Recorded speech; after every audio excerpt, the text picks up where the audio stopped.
Okie dokie. I think we've got everything ready to go.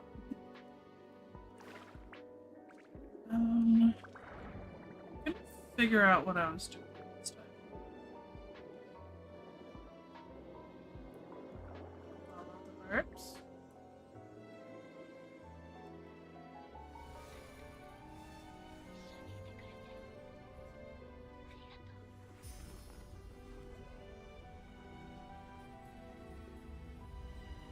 Is that literally all it was? I just had to follow the birds one more time?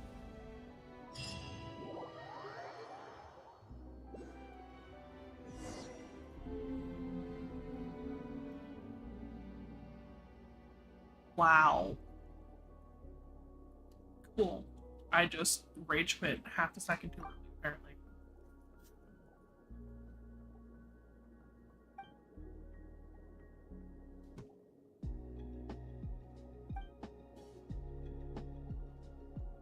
Is what happening again? I'm up? No. So we're going into another memory. Hi, Zeus. How's you today?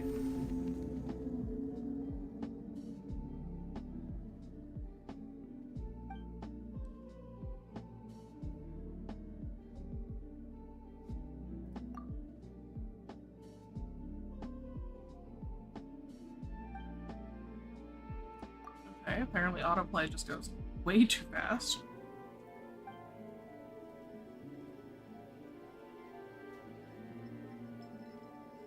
Just woke up. Oh my god. I woke up around 12:30. You know, got like 6 hours of sleep, but I'm trying not to sleep for the entire day.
Really? We don't actually get to hear the plan?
Okay, but I still don't know what the plan was.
monstrosity being the boss that I've technically already fought once already?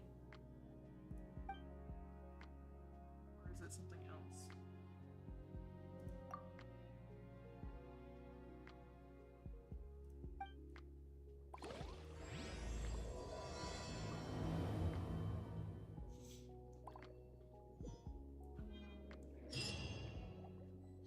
Oculus? Oculus? Where? There it is.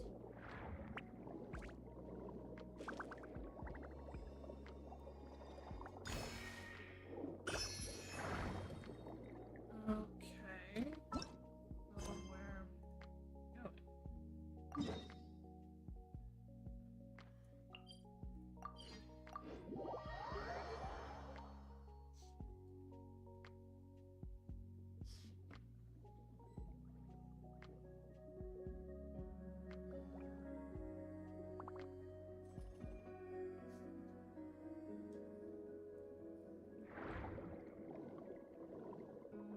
Kitty cat, we're back. Oh. Start what? Is this a boat that's gonna move?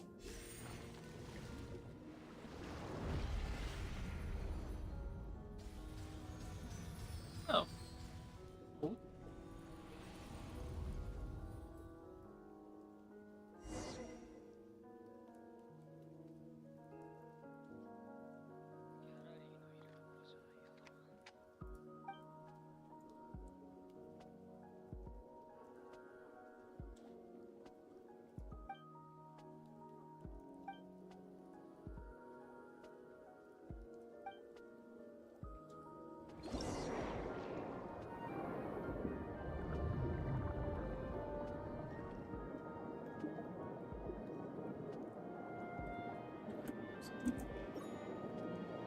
I don't know if I did that properly.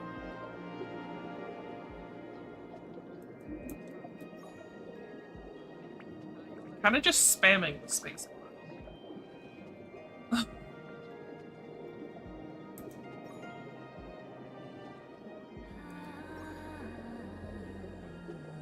Specific timing.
This is all very pretty.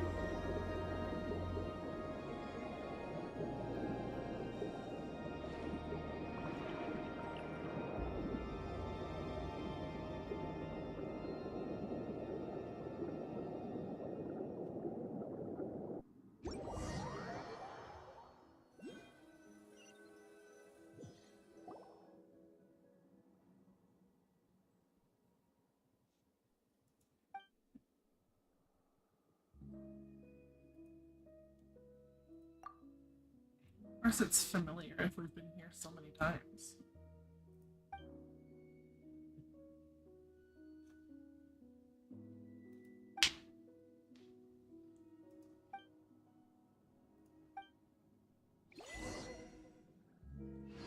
Alright, we keep going, but I changed teams.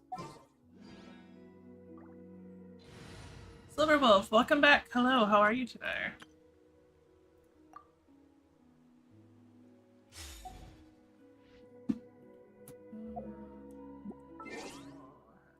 Achievement.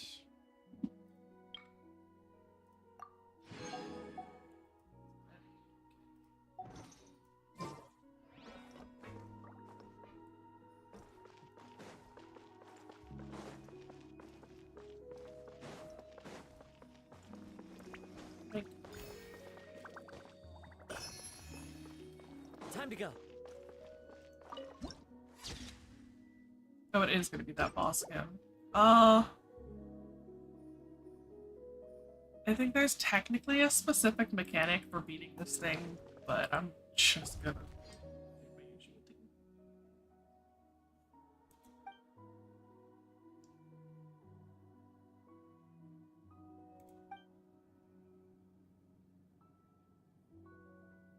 An HSR is 2.3 waiting room, just vibing. 2.3 waiting room? What's that?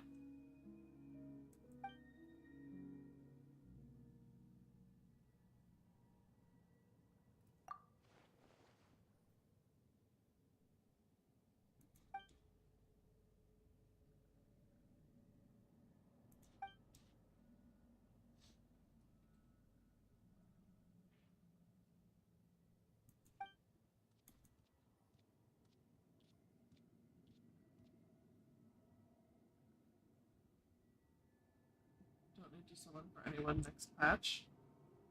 Like, you don't want anyone next patch, or you've already got all of the stuff ready for it?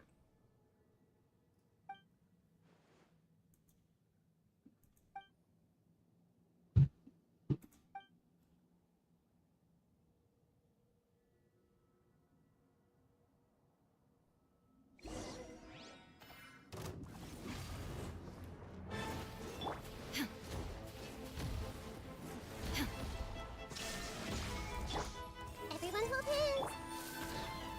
Rest and rebuild. Really? The wind knows me. As one with wind and cloud.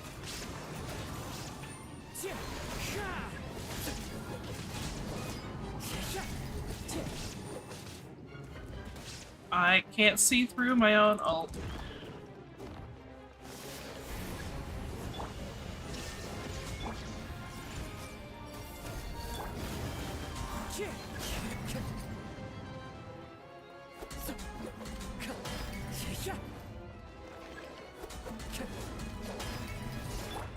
There is no it.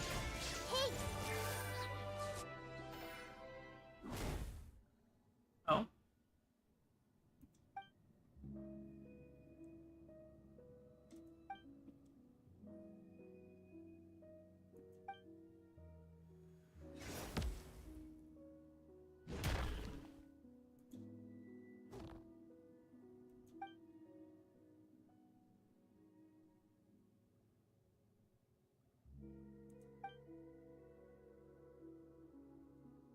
Am I gonna have to fight it more? Because, like, that was really easy. I thought I would have to get it a lot lower down.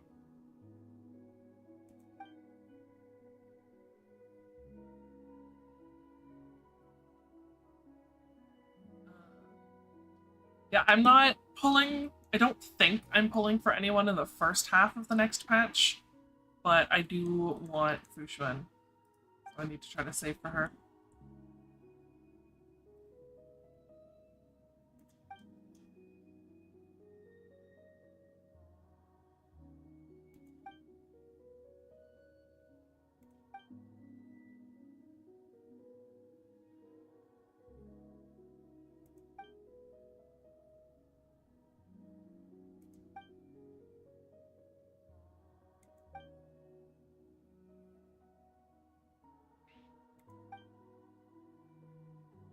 Yes, Zeus, I know.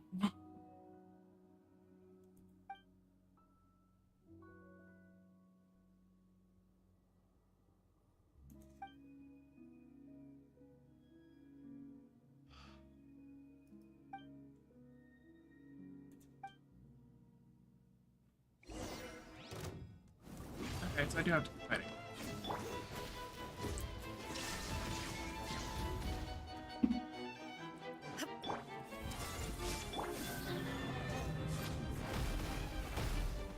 Hold the line. One with nature. Clouds high. The birds call. The wind knows me.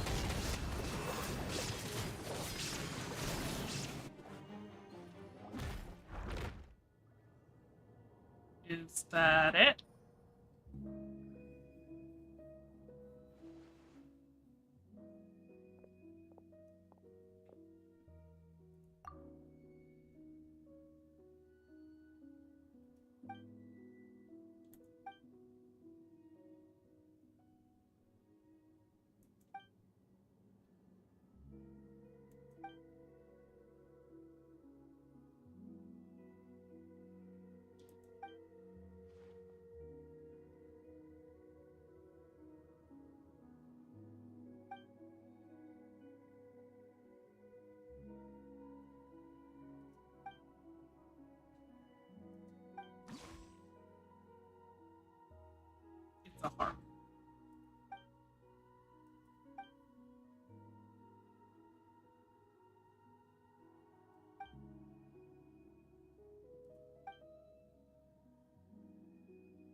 I don't quite get it.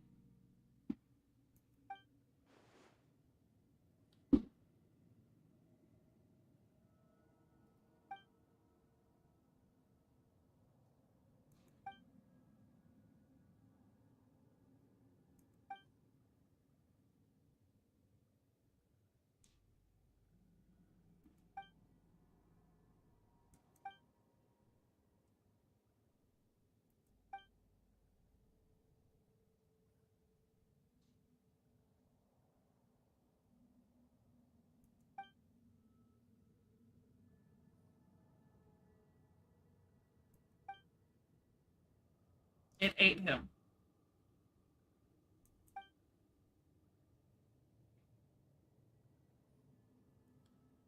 Okay.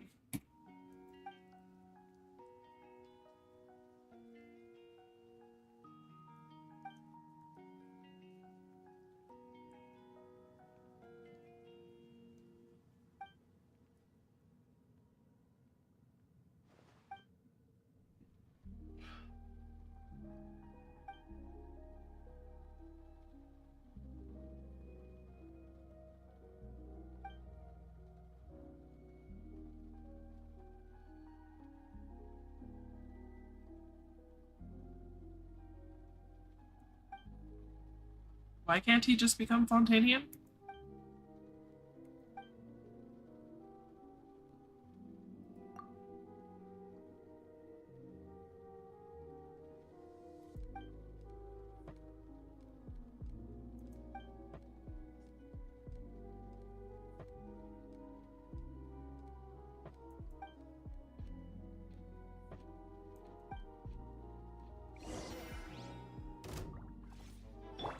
Illusion. I see everything. Rest and rebuild.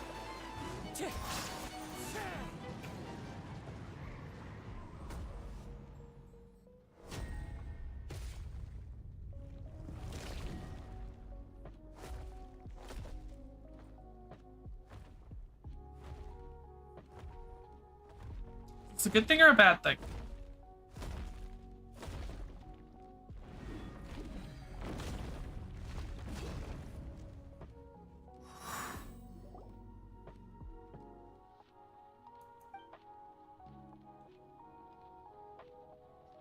I guess good thing.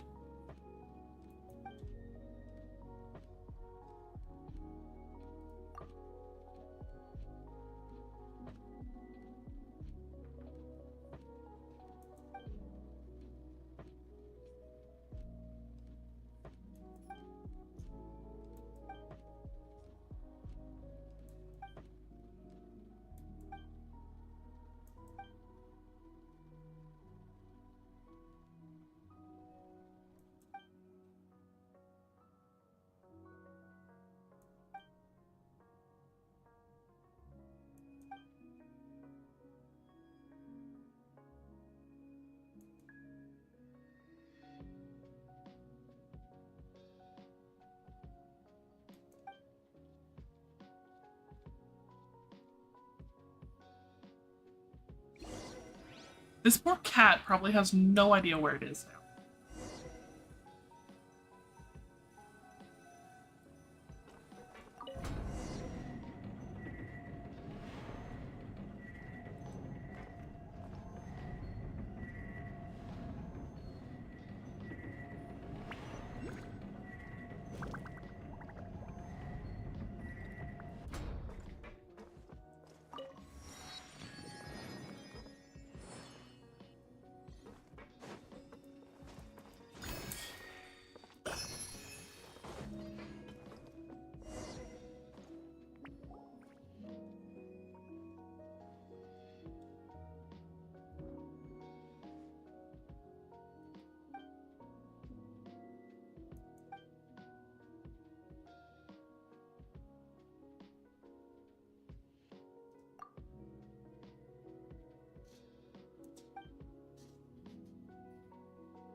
Isn't it just a plain cat now?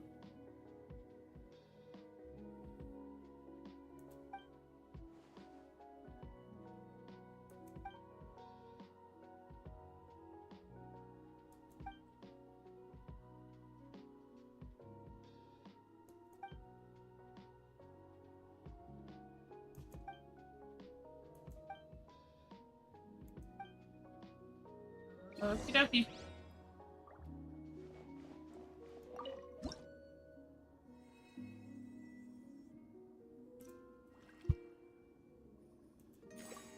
I think I hit that too early.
So that was gorgeous.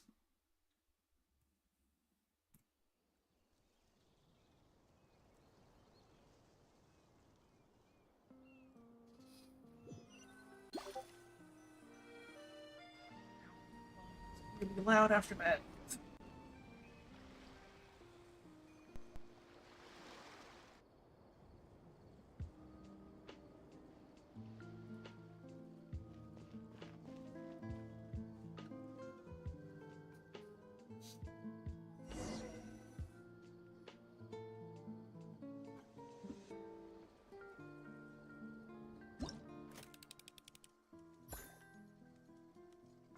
Okay, I'm still missing two of those.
If the people were back to normal, would they not be surprised by a giant glowing whale-like creature?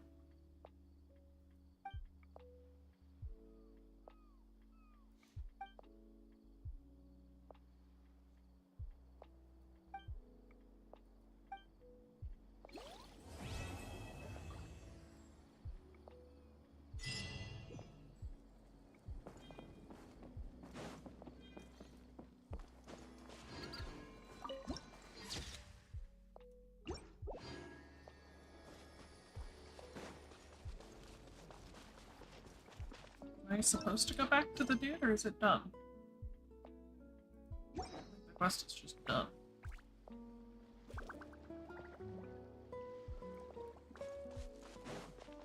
Time to go. Okay.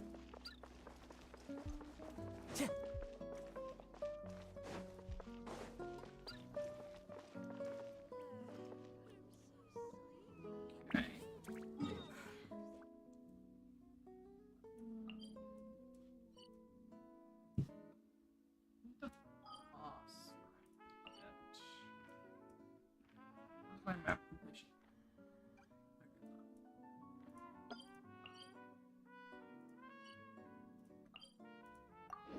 Should I go get those two items? I somehow missed. Not sure how.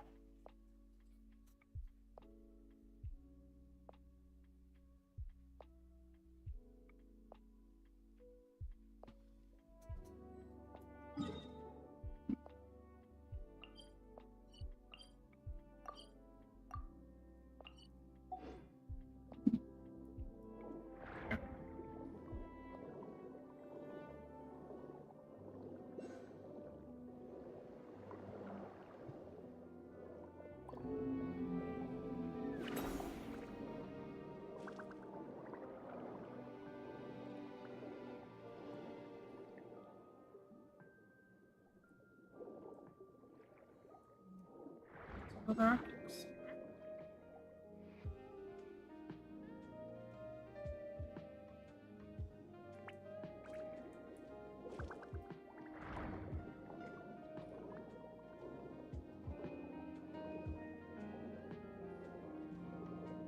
Oh, hello, little Sealy.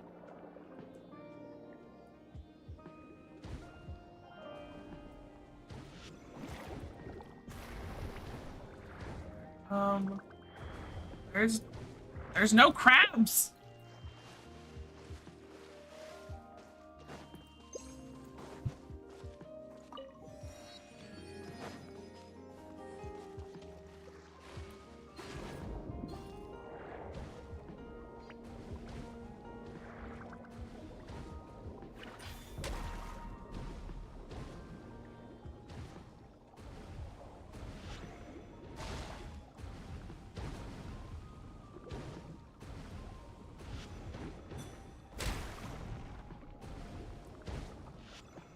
Again.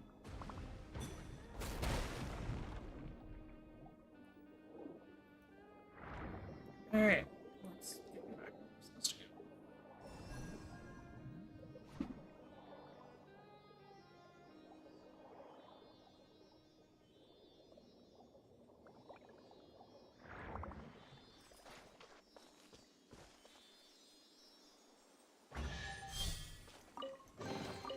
Who says there aren't benefits to a life of wandering? What's up here?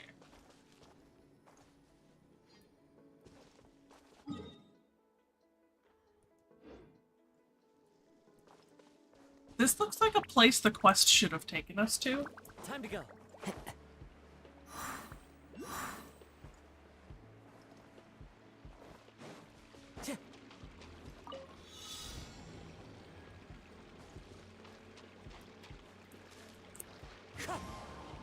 Time to go.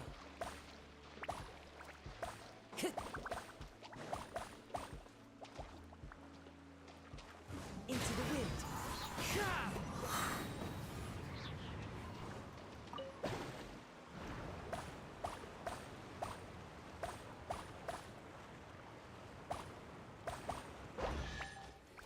Okay. Who says there aren't benefits to a life of wandering? Shouldn't there not be any of the stone guys left.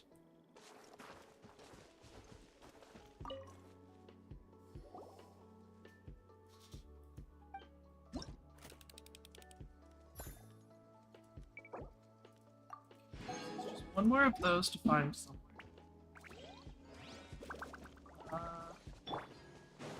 There is no escape. Hold the line. One with nature. As one with wind and cloud. The wind knows me. Inazuma shines eternal.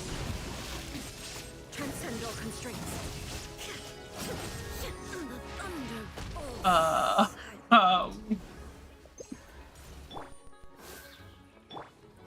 Hey!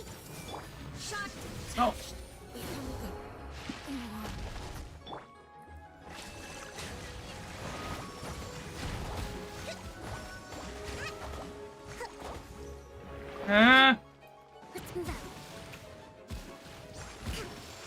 What the hell? Rest and rebuild. Why is this thing doing so much damage? Everyone hold hands. Make yourselves at home.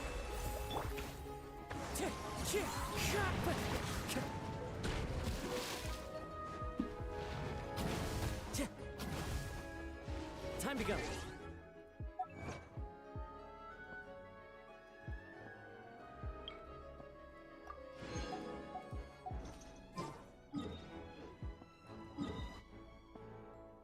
Fuck off, Zeus. That thing's like actually doing a lot of damage.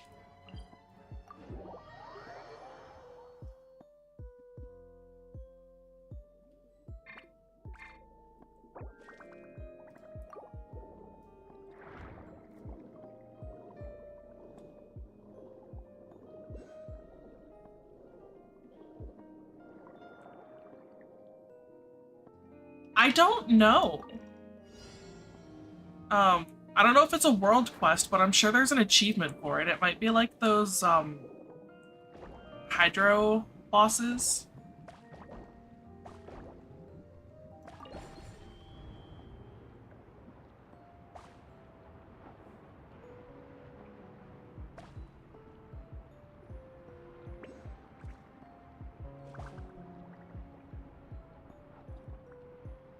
Yeah, like he had a little thing beside the name. Like up or whatever.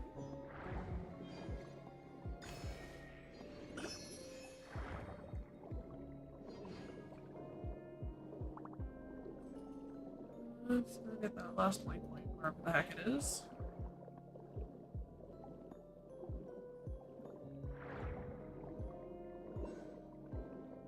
Oculus.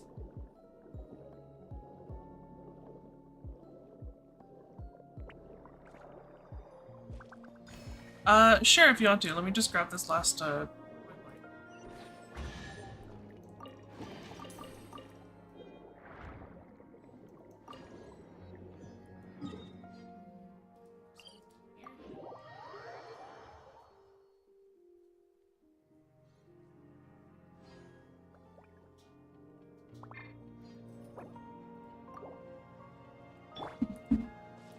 Hold the line.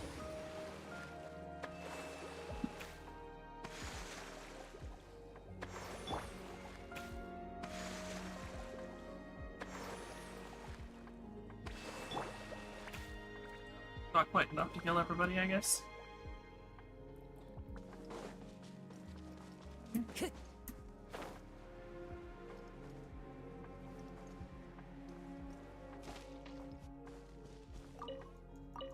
Time to go. One with nature. Brings a smile to my face.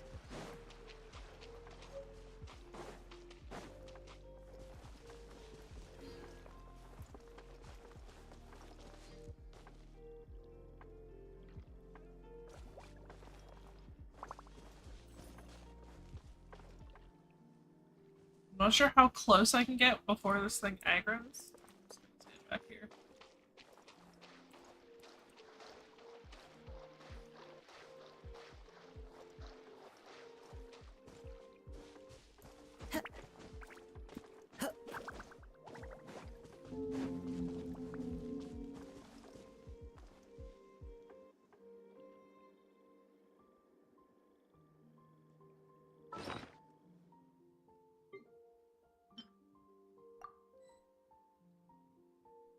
Got another level.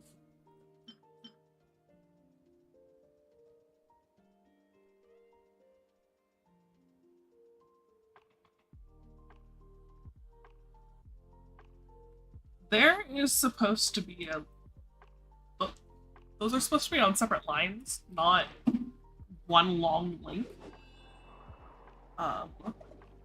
Just casually fix them.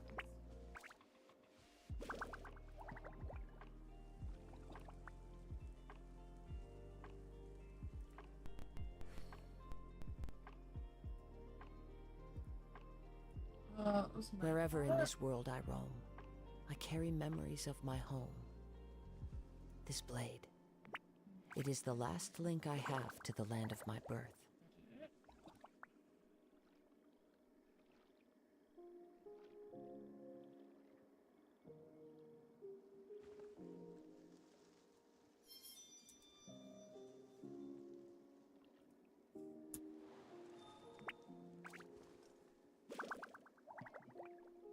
Anyways, just making sure that message is. If I do it that way, it's This scenery is wonderful. Surely enough to convince anyone to become a wanderer.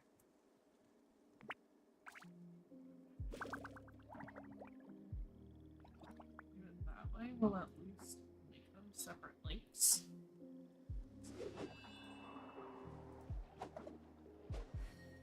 Alright, hopefully next time that posts, it's not a fucked up message.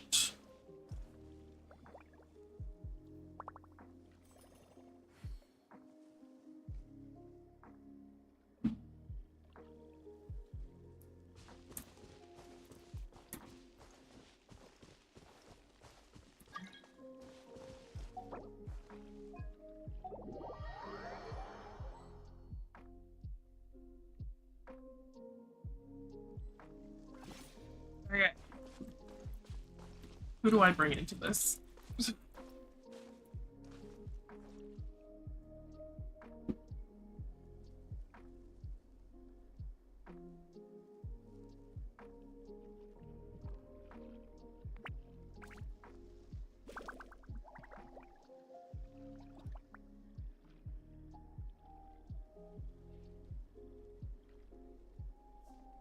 Wherever in this world I roam, I carry memories of my home. I'm assuming you mean Kokomi? It is the last link I have to the land of my birth. Oh, ow! Where did that come from? Okay.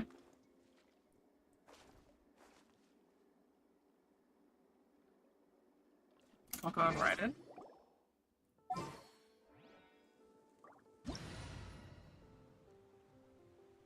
This Good scenery things is come to wonderful. those who don't wait around. Surely.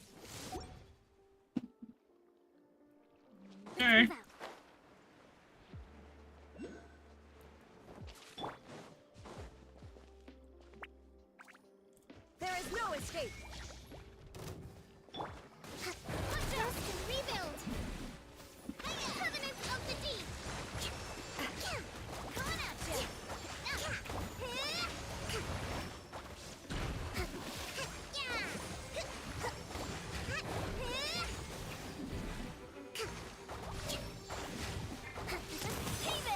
Illusion shattered.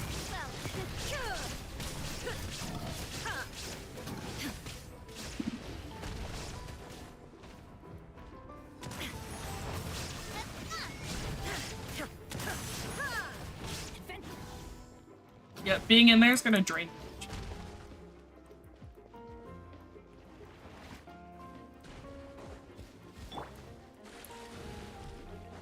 Hold the line. There is no escape. Oh, it also drains your ult charge. Okay. Billowing surge.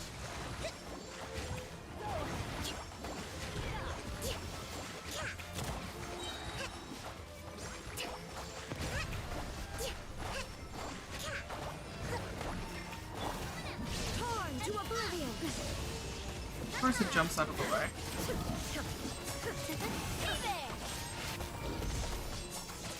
shine down. Permanence of defeat.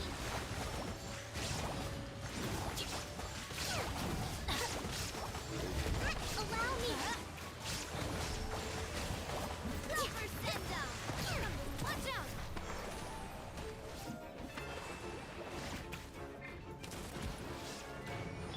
There is no escape.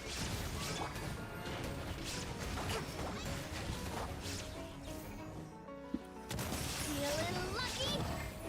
Let's light it up. Inazuma shines eternal.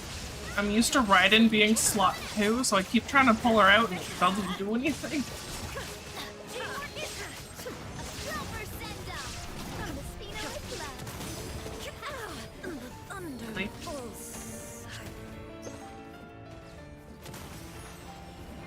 Billowing third.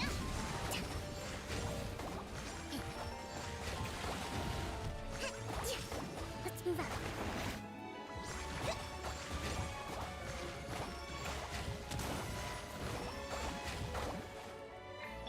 Illusion shattered. Hold the line. Let's move out. Watch out! Let's light it up.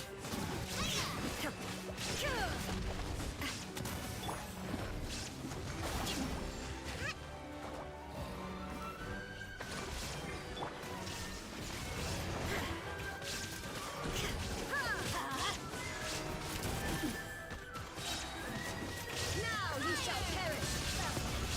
Got it. Watch out! Reinforcements are here.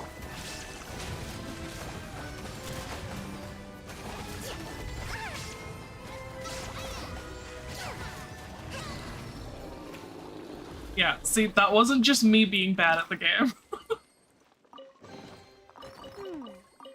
Thank you for the help. The thrill of adventure.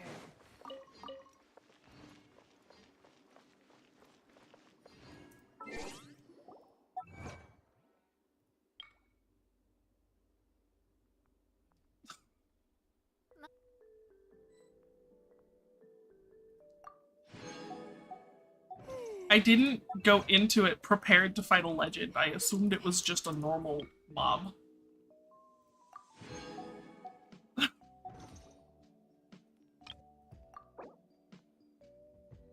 Oh, right. I unlocked another avatar.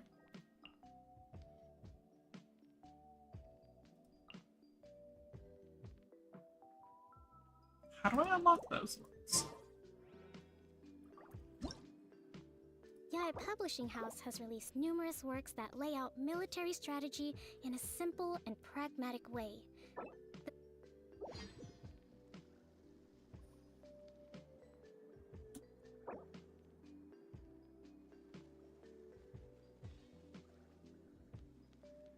Did they message me today? Or was that some other time?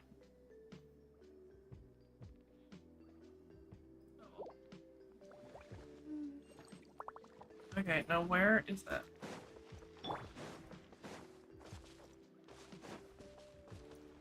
Into the wind. Is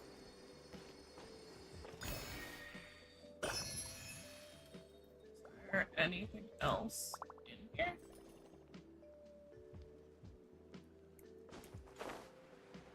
I think it might have just been the chest.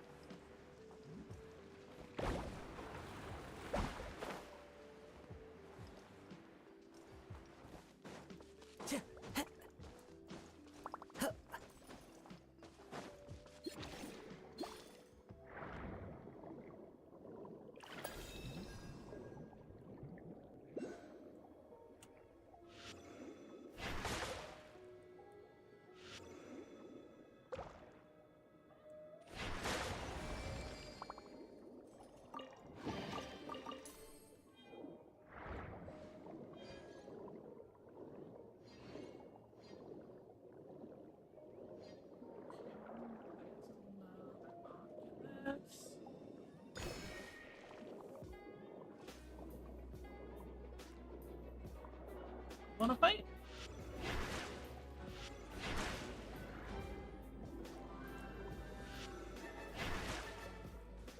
was gonna leave you alone.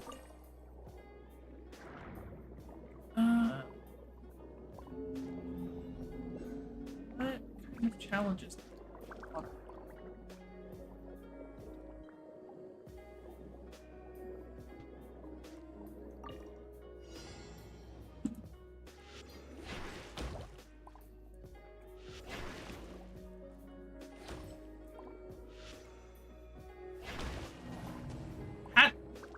How long do I have to do it? Oh, within 3 attacks. So that's not gonna happen. What the hell?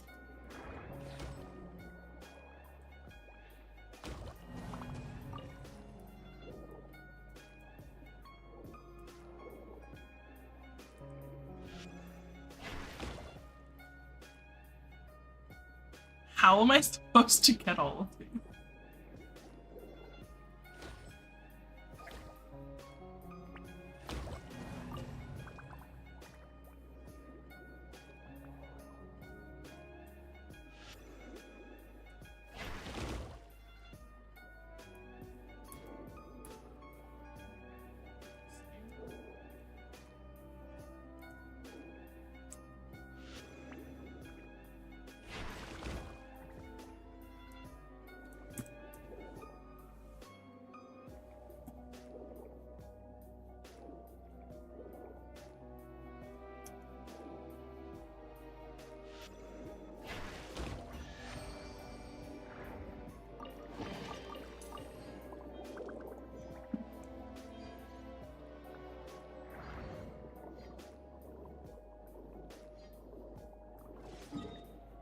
Oh, that's the edge of the map, I guess.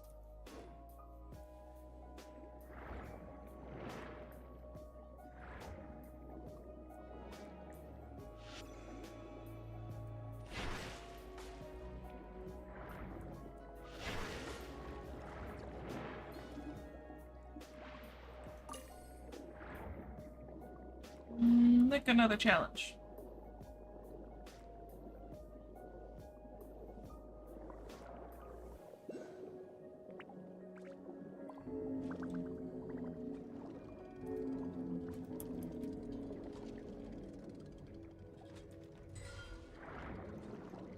Oh, get that one?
What I needed to get rid of it.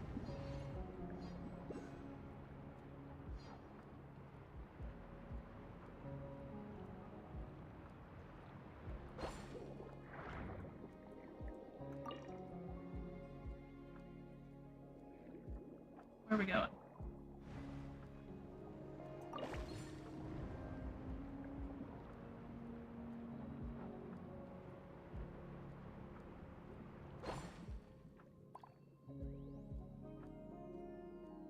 What are we doing up here?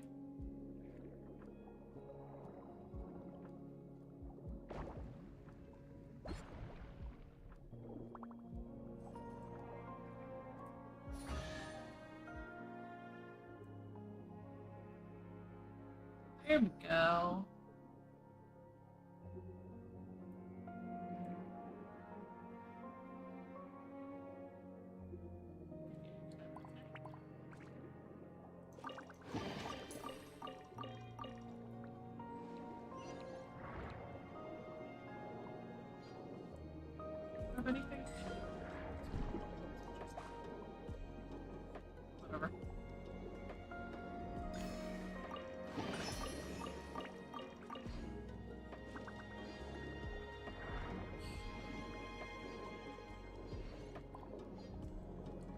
there's another challenge. That.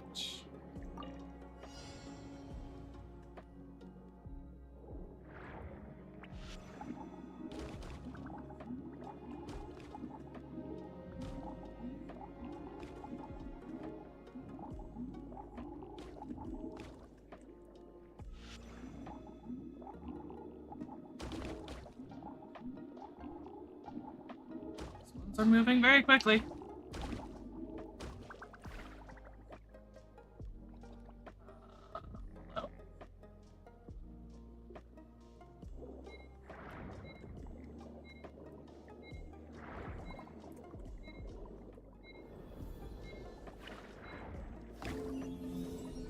I just barely got that.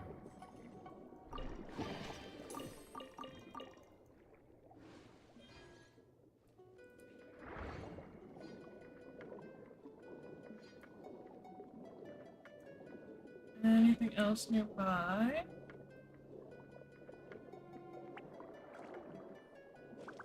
I don't know if I have any keys for this.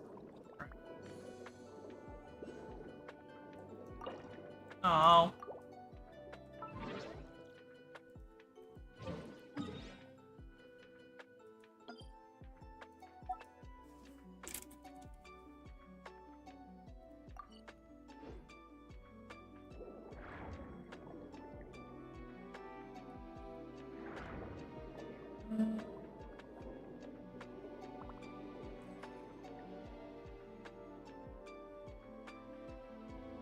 I wonder if I can catch those with the net. Can you catch fish with a net?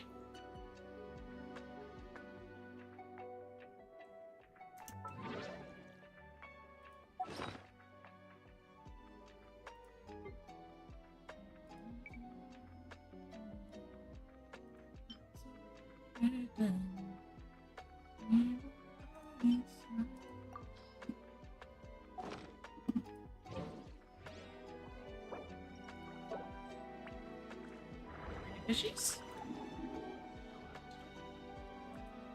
Oh, you can't use it underwater.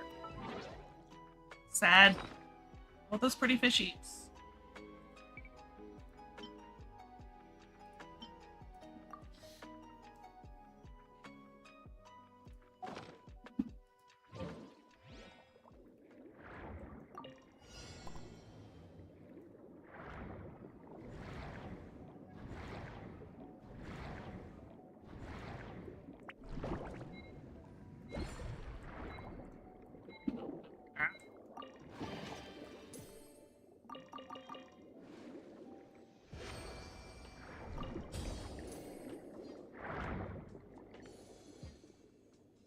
Wait, I never got the backlist.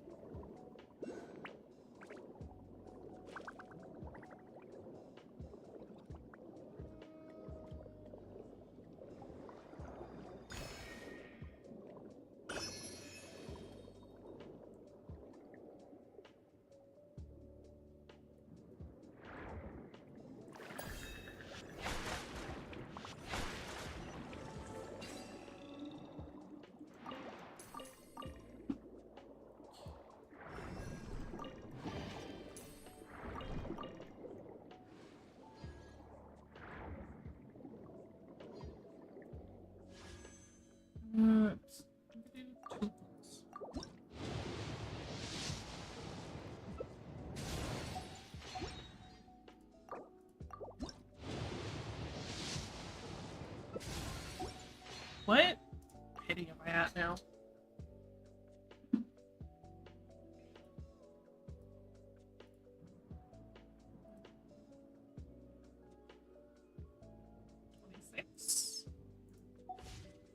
Still very low.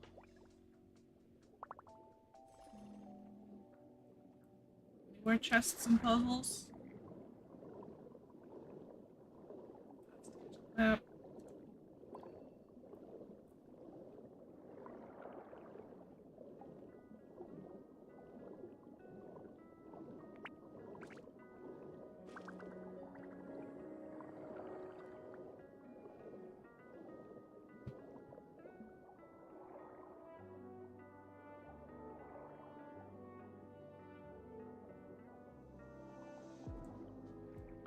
Thought I saw a sparkly.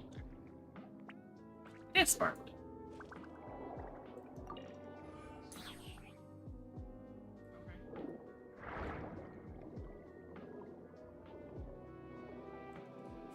Let's see.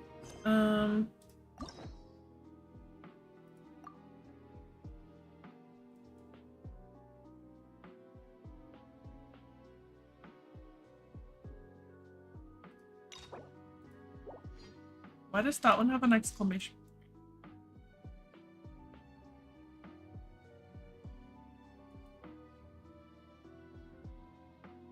Alright, should I start this? We want to do Arlecchino story quest.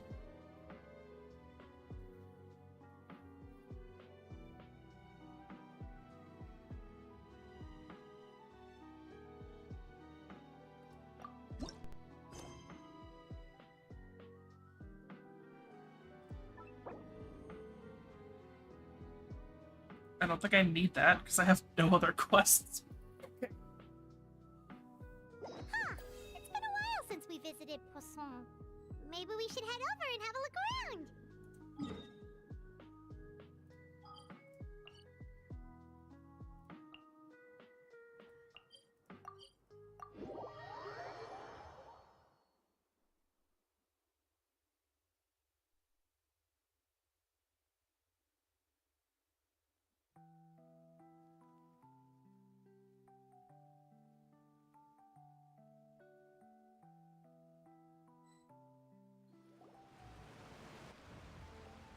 Hey, traveler, Paimon. Hi, Lenny. Oh, Paimon knows that voice. Over here.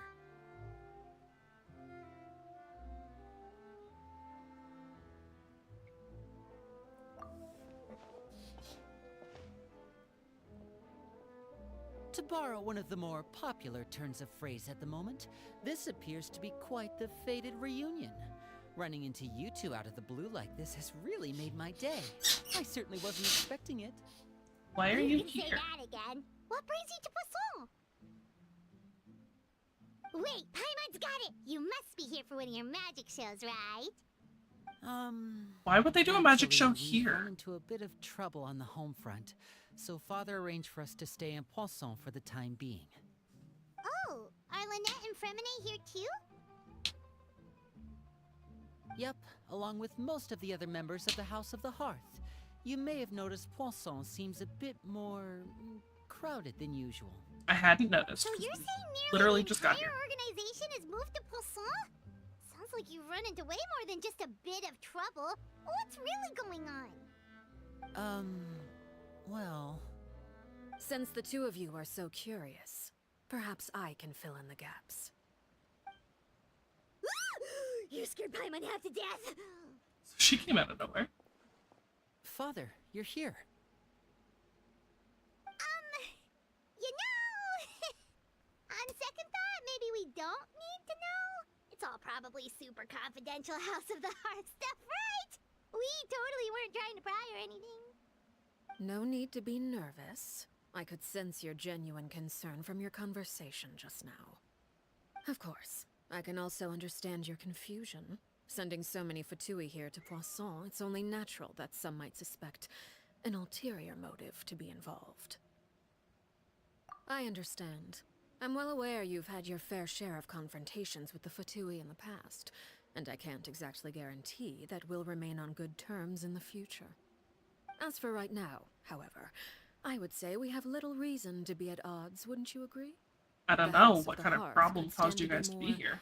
open with those who have worked so closely with us in the past. As for the issue at hand, well, it hardly relates to any ulterior motive. To be frank, it all stems from a certain rumor circulating around the House of the Hearth. It's an internal matter. What sort of rumor? A rumor that a certain phantom child is hiding away in the House of the Hearth. Phantom child? A phantom child? Ooh, just hearing the name is giving Paimon the creeps. A spirit that should have long ceased to exist is lurking in the shadows of the House of the Hearth. So I decided to bring the children to Poisson before continuing to investigate the situation. I expect I should be able to track down the spirit fairly quickly. After that, it's just a matter of resolving the situation, if you will. It shouldn't be much trouble at all. If you're curious, or if you still That's have kind of really concerns, sweet, though. it She might be moved all the advisable kids stick away to around make for sure a they few wouldn't be days. in danger. I'm sure the children would be exceedingly pleased to welcome some visitors. Lenny, I'll leave you to entertain our guests. I have some matters to attend to. Of course, Father.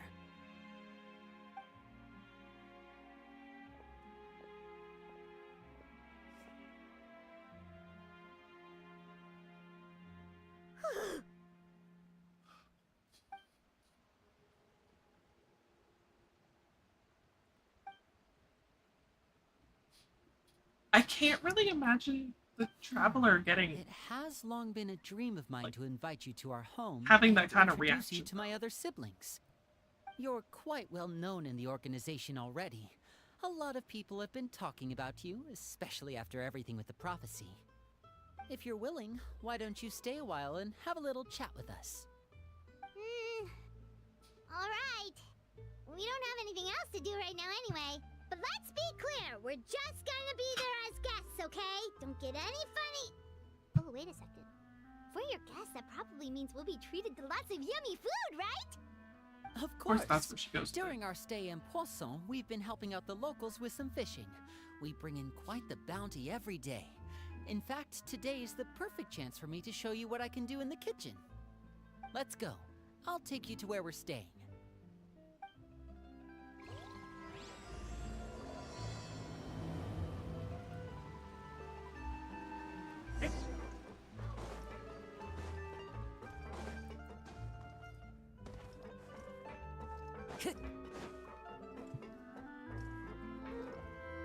There's so many cats down here.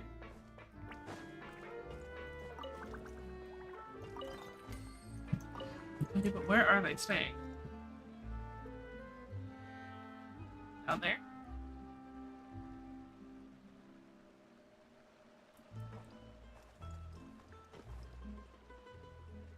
We rented this house from one of the locals to use as a temporary base.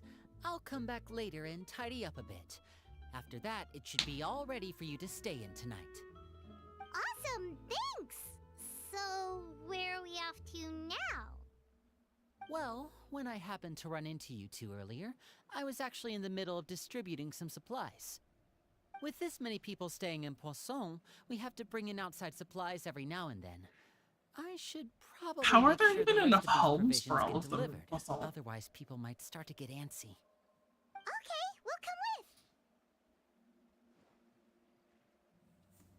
There are all sorts of rumors about your organization floating around out there. Paimon's not sure if she could even take a wild guess as to what's true and what's not.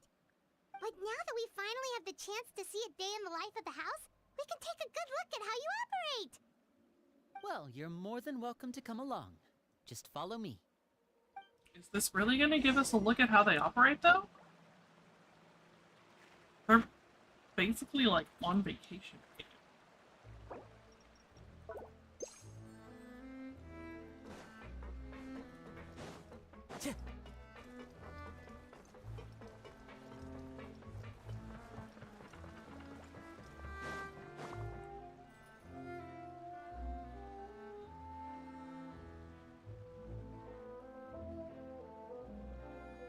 Linny! We're finally here. The supplies. I'm assuming you've... Brought them with me? Yep, here you go. Hello? Something caught your eye? It's the Traveler in Paimon! No way!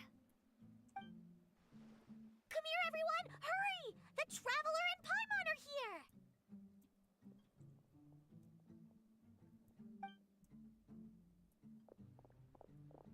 One at a time, please. Don't crowd around them all at once. We don't want to scare off our guests now, do we? Oh, it's alright! Gotta say, Paimon didn't realize we were this famous. Of course! Father and Linny have told us so much about you.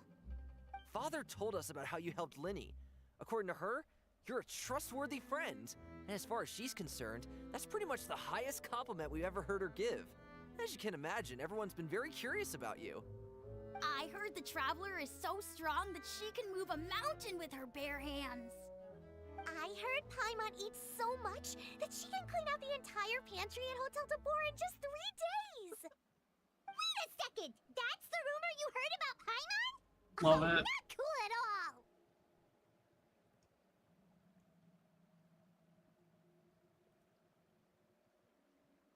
Oh wait!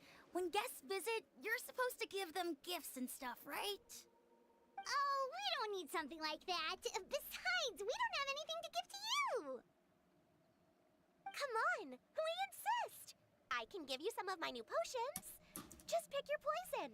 And by that, I mean medicine or actual poison. I've got both. Huh? Isn't she a little young to be a professional with poisons? Super good at it. He's never been caught. Ah, now that's not a bad idea. I know you usually prefer to fight head-on, but it never hurts to expand your bag of tricks, right? When it comes to eliminating your enemies, staying quiet can go a long way. Trust me, I would know. I was poisoned not too long ago, and I'm still dealing with the after effects. So I'm not quite as good as I was before, but I can still give you some pointers. Wait. When you said gifts, Paimon didn't think you meant poison and stealth tactics. But those are the best things we can give you. You don't like them? Ooh, how about this? Tell me the name of someone who really annoys you, and we'll teach him a lesson for you. All right, Fold, Selwar. I think that's enough suggestions for now. When it comes to being a good host, it's the thought that counts. You don't need a physical gift to make our guests happy. In fact, pestering them with suggestion after suggestion might make them more annoyed than anything. I would say your enthusiasm has certainly gotten across. Really?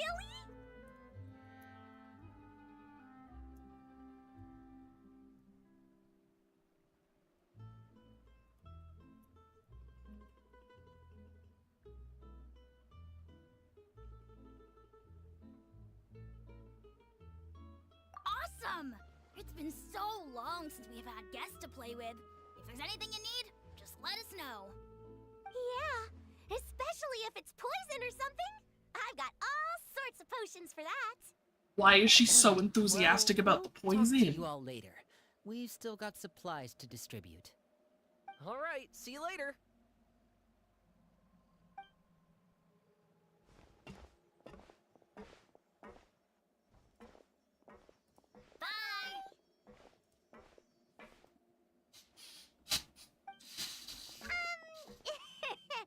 Lenny, about all that poison and stealth tactics talk just now.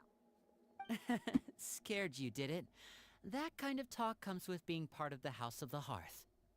When Foltz was really young, he strangled all of his family pets, just out of curiosity. He was labeled a dangerous problem child and was abandoned by his family. Elwar has an unnatural obsession with potions. Father has forbidden her from trying all the different concoctions she comes up with, but she still tries to test them in secret. You really have to keep an eye on that one. Chaplot is around my age. While I'm mainly responsible for collecting intelligence, he handles surveillance. He's very passionate about his work and has no reservations about taking on some very difficult missions. I know you two probably aren't used to that kind of talk, but I can promise you they only had the best of intentions. Things like stealth tactics and developing different poisons, they really mean a lot to them. They were just trying to share the best of what they could offer, that's all. Okay, but those children are still creepy. Okay. I literally met this person once. He messaged me.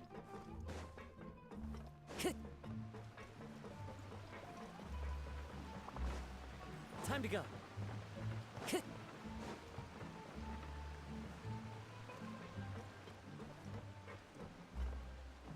Where am I supposed to be going?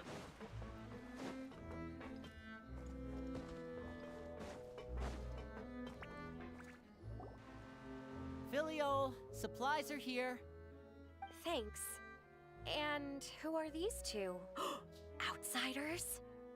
Ah, allow me to introduce you. This is the Traveler and Paimon. Oh, you're the famous duo I've been hearing so much about. Yep, It's nice to meet you. Us. I heard you've traveled to all sorts of places. Is that true? Of course! We're making our way all across to that! Oh, good for you. You must be pretty familiar with Fontaine by now, then. Have you seen the new opera that started running recently? I think it's called... The 4,000 Thieves? Oh, this is the first we've heard That's a of it. lot of thieves. It seems like it's going to be fantastic. From what I've been able to tell from the posters, anyway. You should definitely check it out if you have the time. Oh, and there's the Blind Maiden, too. That one is supposed to have audience interaction. Seems pretty interesting. Cool. After this mission is over, I think I'll go get a manicure. Oh, maybe I should dye my hair. Wonder how much it'll cost. Is it just Paimon, or do these two seem much easier to get along with than the others? Looks like the House of the Hearth has some normal members after all. I heard that. Oh! Oops. I'm guessing you're referring to Foltz and the others? Yeah, we're definitely not all like them. I bet those crazies are practically foaming at the mouth right now. I'm sure they just can't wait to get back to Snezhnaya to carry out the plan. That's They enough, don't Filio. all get along. Don't talk about family members behind their back, right? Whatever. Let's go. Family drama. Goodbye, then. Interesting. If you ever have some time, we should go see the opera together.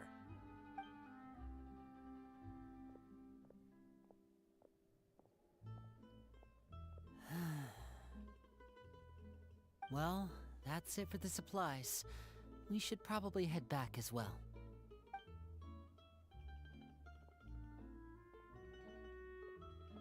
Well, they didn't seem too happy with each other. Seems like there could be something more going on here. You're right. We're only here as guests after all. Oh, Linny's getting super far ahead. Come on, let's catch up.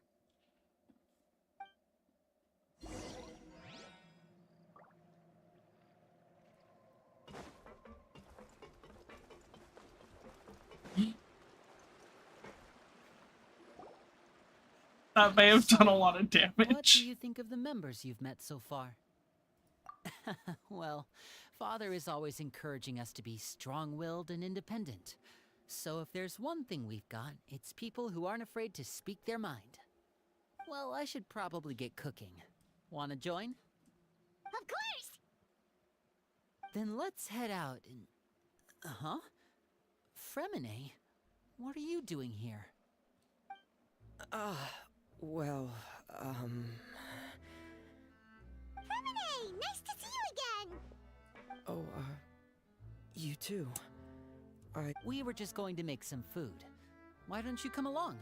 I could use some help in the kitchen, and I seem to remember you mentioning you wanted to make seafood soup for the Traveler and Paimon. Seafood soup? Oh, Paimon's drooling already. He wants to Were cook you for looking us? for something just now, Fremine? Maybe I can help. It's nothing. I just wanted to see if there were any extra supplies. Yeah, What we've for? got some left over. What do you need? Some food and water.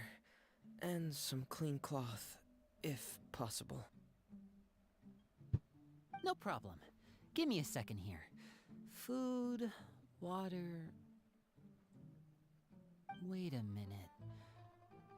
What do you need all of those for?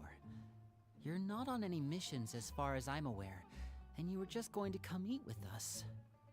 So what's this all about? I thought I'd grab an extra portion because I get hungry at night. Could be because I'm growing, you know? And... Feel convincing. Fremine. You remember what I told you? You're not like me. Your lying skills still need some work. Tell me what's going on. Is it really bad enough that you have to keep it from your own brother? Maybe it'll be better if we gave them some space. Huh.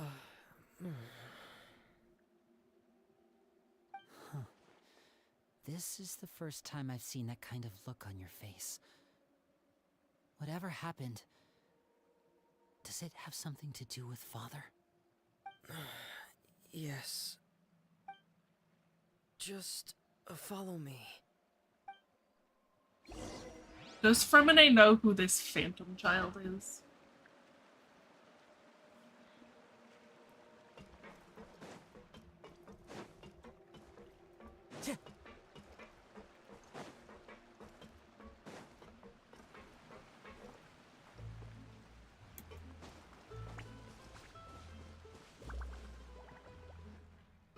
You're back!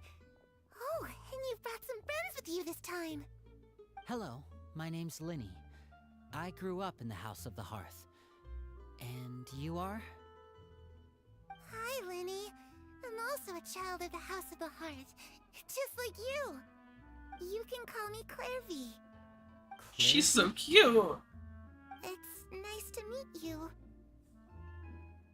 Does that name ring any bells, Linny? Why not? No, not at all. That's not a name we have on our roster, I'm sure of it. What I'm not sure of, though, is how she managed to sneak in. She must be the phantom child Father's been searching for. From the looks of it, I'm guessing you were the one that found her, Fremine. You, haven't told Father, have you? No, I haven't told anyone. I've just been keeping her hidden. For how long? About half a month now. So ever since we got to Poisson, then. Do you have any idea what you're doing? I know what I'm doing. Really? 'Cause from where I'm standing, it looks like you're hiding the very person Father has been trying to find. If Father finds out about this, everyone involved is going to be punished. You know the rules of the house, Fremine. I know you do. Father doesn't tolerate any form of betrayal. So why are you doing this? I've thought it through. And I just can't hand her over like that. Linny, don't you remember last year? Chaplot nearly died after getting poisoned during that one mission.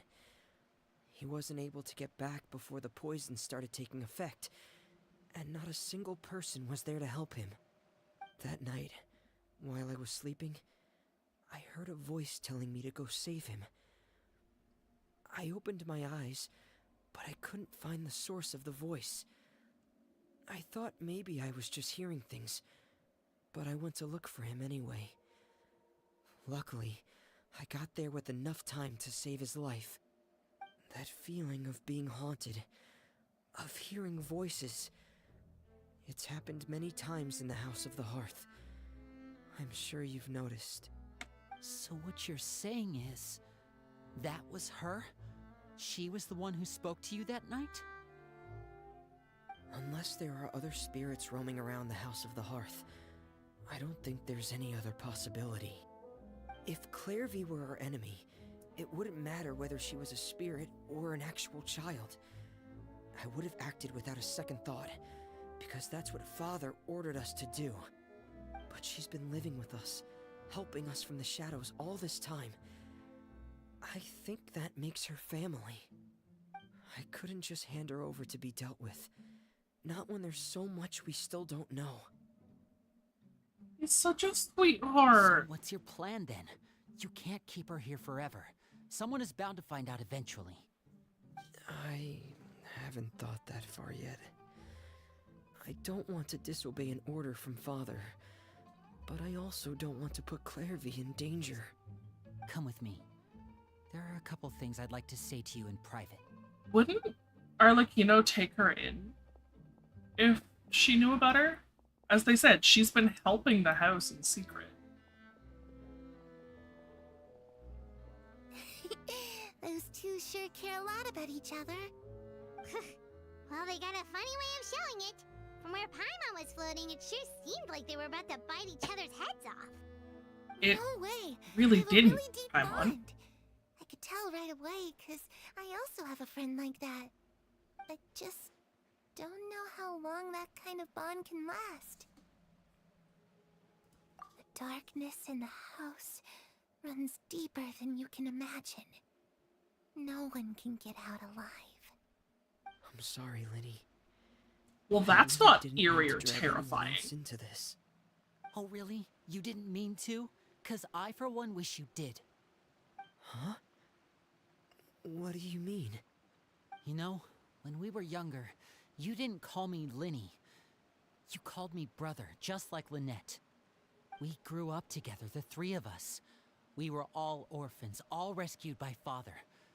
Of all the siblings in the House of the Hearth, I think our bond was the closest. Later on, when you started calling me Linny, I wasn't actually surprised. After all, Lynette and I are related by blood. We've had to depend on each other to survive long before we joined the house. Lenny, The darkest and most difficult moments of my life happened before you and I had ever met. I'm sure that's true for you as well. Even so, Fremine, we've stood by each other for all these years now, and to me, that means more than blood. You and Lynette are the most important people in my life. No one can replace you. So I won't let you face anything alone. Not if I can help it. Oh, looks like things are getting kinda heated between Linny and Fremine. Maybe we should go check on them.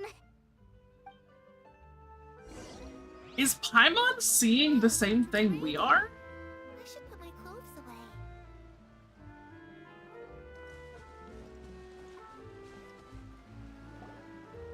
Hey, you two! Hope we aren't interrupting anything. Like a fight, or... Oh, wait a minute, Fremine. You're not crying, are you? Is everything alright? everything's fine. Thanks for asking. Well, we're all friends here, right? We've been through so much together, so if there's anything we can do to help, just say the word. It's just a small family dispute. It's not something our guests should trouble themselves with. In fact, it might be better if your stay ended here. What are you getting at, Traveler? When guests are around, families are often on their best behavior. And any disputes are less likely to escalate. That's what you're trying to say, isn't it? Sure. I just...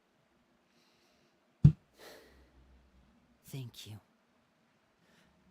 I was really hoping to keep you out of it. But even if I could think of some other reason to turn you away, I'm not sure I could convince you.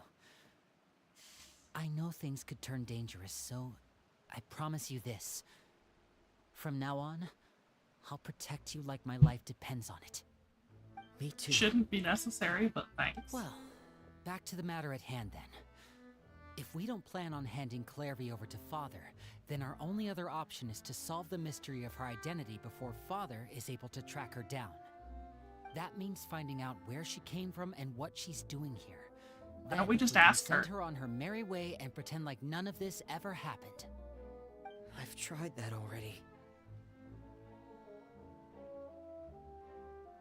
And? And... nothing. I tried taking her somewhere really far away, but... after some time, she just reappeared. She even came with us all the way You to tried to Pursuit. abandon her? It seems like wherever the house is, she follows. I don't know much about spirits. Do you two have any ideas? Is she a spirit, though? Because if she is, why would she need food and water and bandages? Paimon remembers hearing something like, if you fulfill a spirit's last wish before they died, they'll let go of whatever's keeping them here and return to the ley lines. Oh, it's just that Paimon doesn't really remember where she heard that, so it's not guaranteed to work or anything. Well, sounds like it's worth a shot. Guess that means we should go ask her about her wish.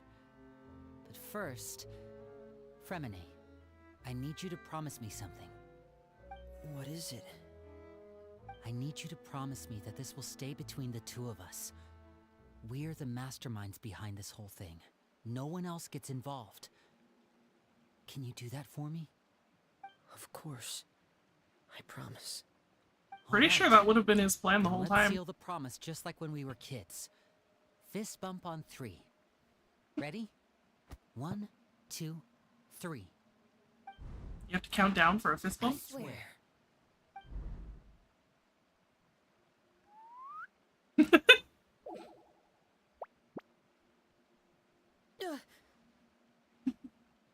Whoa! Lynette! But Wondering when what she a was surprise! What brings you here, dear sister? And, when exactly did you get here?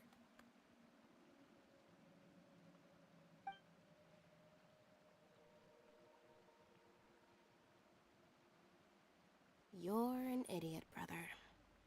Um, And you too, Fremine. They really think they could keep it from her, too? You 3, Traveler. And you 4, Paimon. Wait, what did we Wait, do? yeah, what did we do? I've seen Clairvy around the House of the Hearth before. I hadn't seen her in Poisson, so I figured she must not have come with us. But it turns out, you were just hiding her. Hey, we just got I'd here and we totally just your learned about it. plan. Rather than steering clear of the situation, I'd rather fully join in.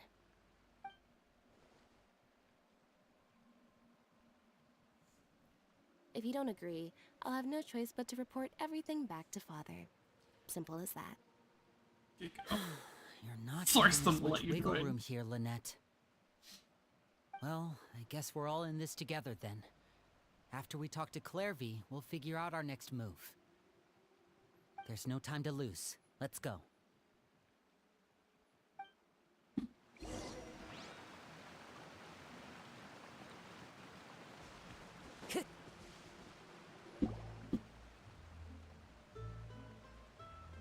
I'm full. Thank you for bringing me this food, you guys. The plate's still full. She said she's full, but the food doesn't look like it's even been touched. That's right. Based on what I've been able to observe, it doesn't seem like Clairvy can interact with the physical world at all. Still, when she's presented with food, she'll always linger around it for a good little while. Maybe, in her mind, she really is eating those things. Okay, Does but she is that know not that she's kind of a being waste passed of away? food?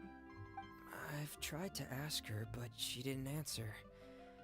My guess is that she's just as confused as we are. Or maybe she couldn't understand the question at all. Clairvy, if you've got some time, I'd like to ask you a few questions. Sure. Oh, another new friend. Hi, I'm Clairvy. Hello. Clairvy, how did you join the House of the Hearth? Huh? Isn't it the same for everybody? No. The knave brings you here and then you can't leave. It's just that your name, it's not on the roster. And I've never seen you before. The roster? Oh, I get it now. I think there might be some things you don't know about this place. The people in charge, they're not as nice as they look. They say they keep a roster, but it's not complete. There are a lot of people who aren't on it, and never will be. In this house, some people are family, and other people are just test subjects. Those kinds of people aren't ever going to get a place on the roster. Unless it's the roster of people who've been executed. Wait, That's does that mean dark. the knave... She... Is there anyone that can vouch for you? Perry, she's my best friend. She's the only one I trust in this place. You don't trust Have either of Fermine? you heard of that name before? No. Me neither. Clairvy, Perry. Neither of those names are on the roster. But it seems like she's telling the truth. Either that, or this kid's already got a bag of tricks bigger than mine. Maybe we should try a different approach. Clairvy, do you have a wish? A wish? What about It can be asking anything you when want. she joined? Just imagine. It's your birthday, you're Like, blowing out the how long candles, ago? and your wish is...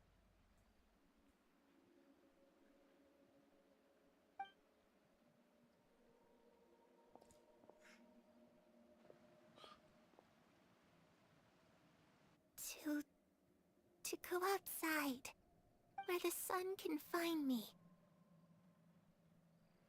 That's it? Well, that sounds easy enough. Did you not have to go outside to get to Poisson? Or did you just kind of poof out there? Darkness in the house runs deeper than you can imagine. No one can get out alive.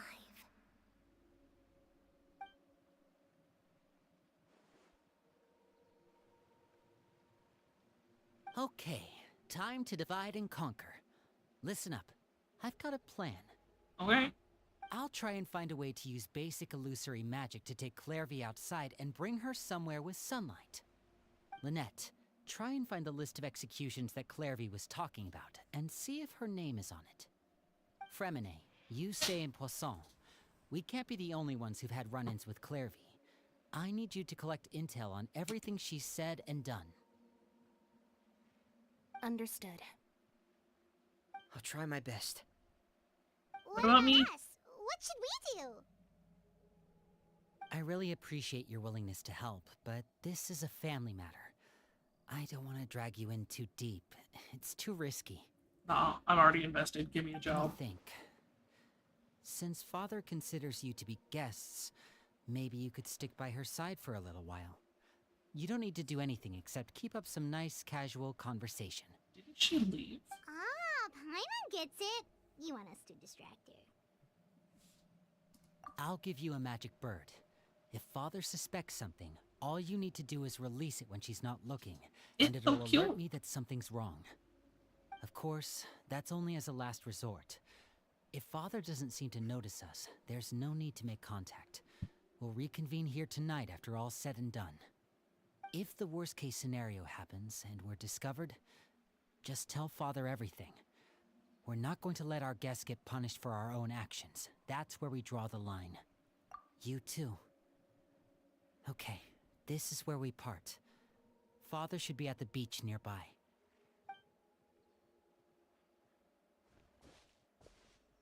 I really hope this goes well. No, it has to go well. That's the only way this can get resolved.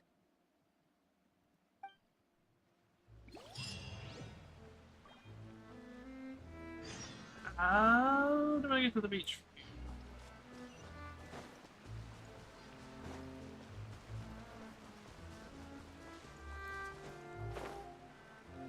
Yeah.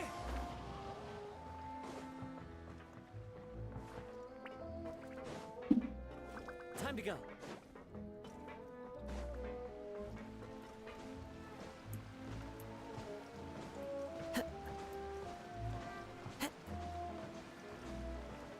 If this were a place in real life, I would be terrified to cross any of these bridges without some kind of, like, rail on the side or just rope, something to hold on to. You could not pay me to cross these bridges.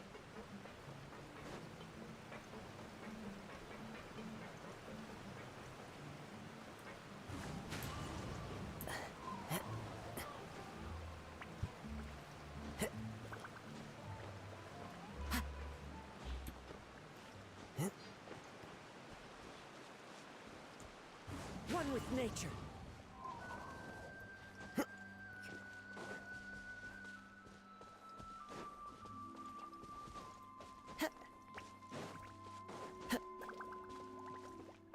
Tina, where are you?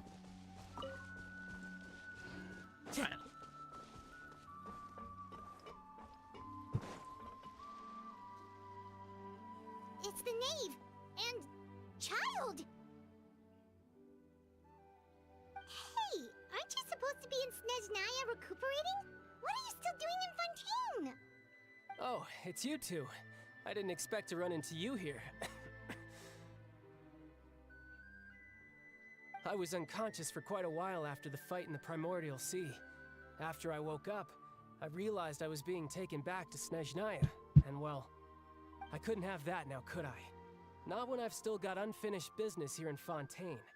So, I mustered up all my strength and made the journey back on my own. What sort of unfinished business are we talking Why? here? It has to do with Skirk, my master. I really wanted to meet up with her, but by the time I got back, she had already left. Yeah. I still have so many questions for her. Without any other leads, all I could do was ask the knave to help me track her down. She must have left behind some traces from her time in Fontaine. Oh, okay, so have you found any clues? Unfortunately, no. While the House of the Hearth is adept at collecting all manner of intelligence, certain existences can still manage to escape our purview. Basically, unless Master feels there's a need to meet with me, she's not going to be found. But that problem has an easy fix. I just need to become stronger, and then... You kind of need to get better You should before you focus can on get getting strong. better first. The worst of it is over. It's all thanks to that one kid from the House of the Hearth. Elwar, I think her name was. She gave me a bunch of random potions to drink. They didn't go down easy, let me tell you. Pain and chills all over. But they really did help speed up my recovery. And that's good, because it looks like I really do have to head back this time. The old man's been putting the pressure on me. He sent someone to tell me I'm needed for some sort of project. Project Stuja? Yeah, that's the one. I heard Regrader's involved too. I'm not looking forward to having to listen to all his monologuing, that's for sure. Hey, maybe you could think of a way for me to stay in Fontaine for a little longer. Helping Linny and the others brush up on their fighting skills would be far more interesting. If you and I could spar, that would be even better. I've been waiting for a chance to see you go all out. And what a sweet little daydream that is. But I also have a role to play in all this. I'll be leaving Fontaine shortly as well. Besides, considering how little they see fit to step outside the homeland, being called on to return to Snezhnaya by such illustrious dignitaries, what a great honor. Wouldn't you agree? One I could do without, I'd say. Is it just Paimon? Or does it kind of seem like they're... Yeah. So, dear guests of the House of the Hearth, to what do I owe the visit? Just want to hang out. Well, we just... Right. We're super close to Linny and the others, but we still don't know much about you. Is that so? Introductions have already been made, have they not? Yeah, but we want to know more than just your name. You see? There's only so much you can learn about someone from a short introduction. At least tell us something a little extra, like... Why do you call yourself father? Huh, good question. I'd also like to know. The fact that you have to ask tells me our intelligence work has been quite successful. Telling you the answer to that question would only serve to undermine that success. And we can't have that, now can we? Spoken like a true diplomat. That was some expert sidestepping right there. Well, if there's nothing else, I think I'll take my leave. I still have a small matter to resolve at home. Wait, don't go!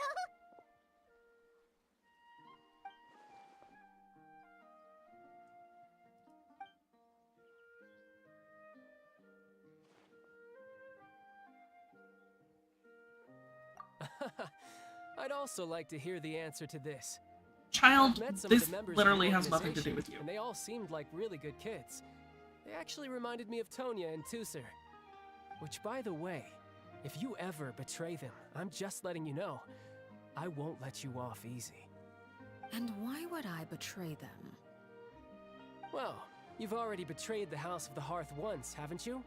Has At she? least, that's what I heard. Or was that just when she took over the position as the knave? Did that count as betrayal? Okay, okay, I admit. That's just what the old man told me. The rooster, I mean.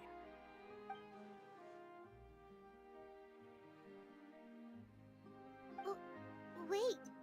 Did you really do something bad to those kids? Never mind what I've done. I'm more curious as to what the mighty rooster had to say. Care to enlighten me? Ah, well, nothing much. Just some stuff about you taking out many other members of the House of the Hearth, and even going so far to attack your own family. I see.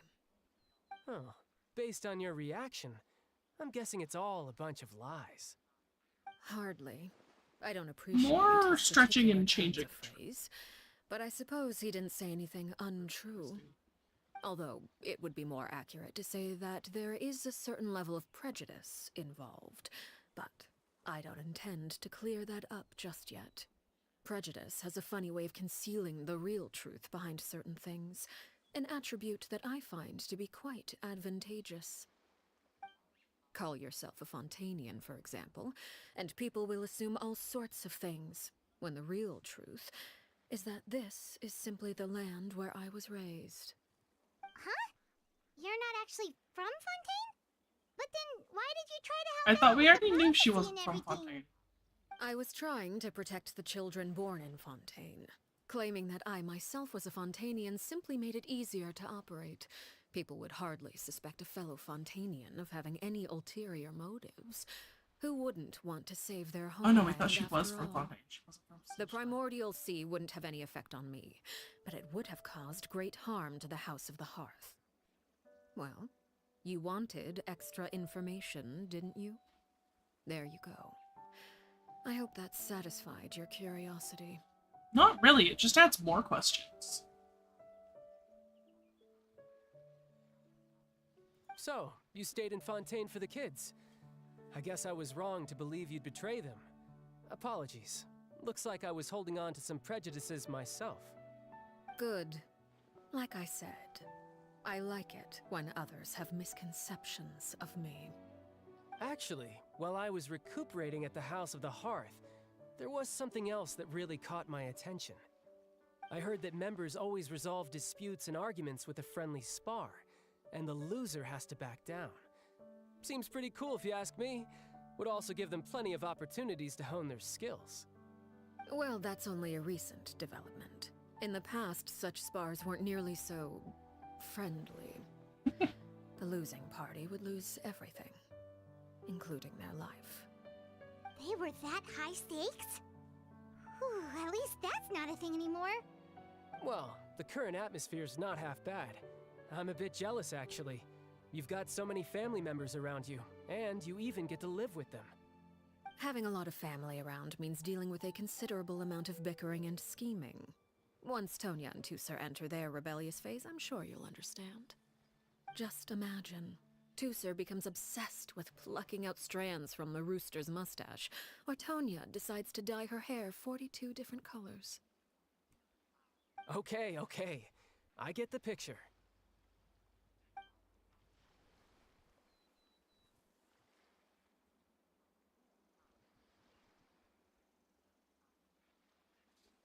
Well, would you look at the time? I should probably get going. Traveler, Paimon, I'm not sure where our paths will cross next, but the next time we run into each other, we should definitely try and find some time to spar. Yeah, maybe when you're not, like, injured. Again, maybe this is a conversation we can have when you look less like you're gonna kill over. All right. Well, thanks for everything, Arlecchino. No thanks necessary. You also played a part in obtaining the Gnosis. I would say we can call ourselves even. I like the sound of that. Well, I'm off. See you all some other time. Bye. We should probably get going too. Do you want to head back with us? Oh? You want me to leave so soon? Oh, well, you see, I'm rather enjoying the evening breeze. If you don't mind, I think I'll stick around for a bit. I have some things to think about. Apologies for not attending to you like a proper host. Isn't this kind of Please contradictory? forgive this Didn't she just say she was I gonna do leave hope and we you'll were have trying a to keep her pleasant here? stay. And now we ask if she wants to come back with us and she's gonna stay? Good thing Child was there to keep the conversation going. You don't think she suspected anything, do you? Oh, I wonder if Liddy ran into any issues. Let's hurry back and see how everything went. I think I have to the land of my birth. The threads of your fate lie in my hand.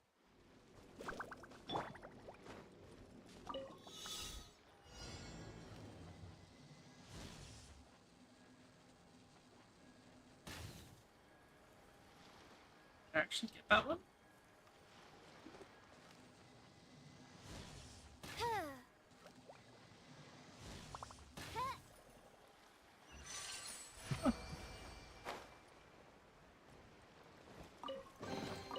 What trinkets lie veiled within this desolate plain?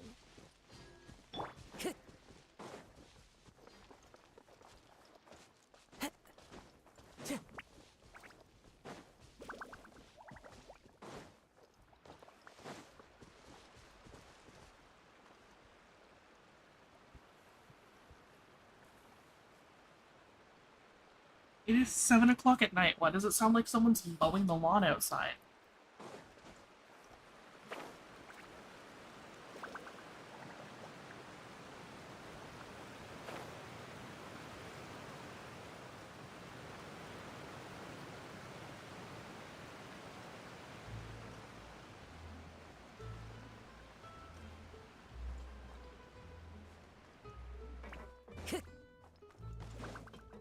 Time to go.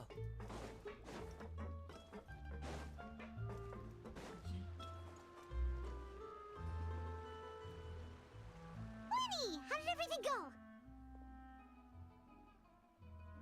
Well, long story short, we ran into a small issue.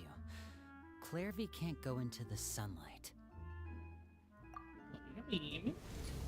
Everything was fine at first. She followed me up to the surface just like I told her.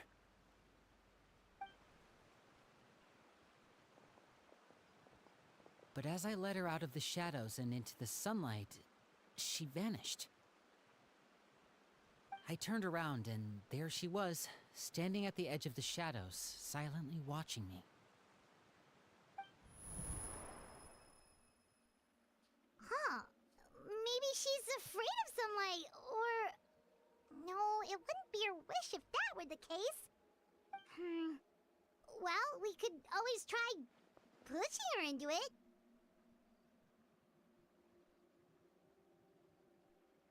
Yeah, that wouldn't work with a ghost, and also, why the fuck would you push a child into sunlight? If she's not going into it, there's a reason.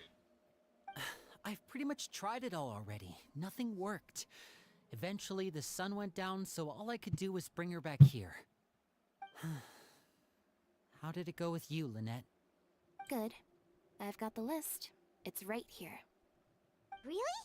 Well, what are we waiting for? Let's take a look. Is she gonna be on the list? Oh, that's a lot of pages. Oh, it's gonna take forever to get through it all. We can each take a section. Here. La Pouillade, L'Endroit, Chambel, Horaire.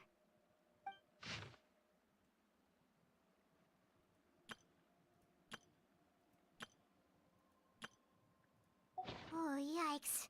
That Horaire guy has a huge scar on his face. He's kinda giving Paimon the creeps. Okay, but he's I've dead, so met why him does it matter, before. Paimon? The scar is from an injury he received during a mission. I still remember him joking with me about it. He said any future lover would take one look at him and then lose all interest.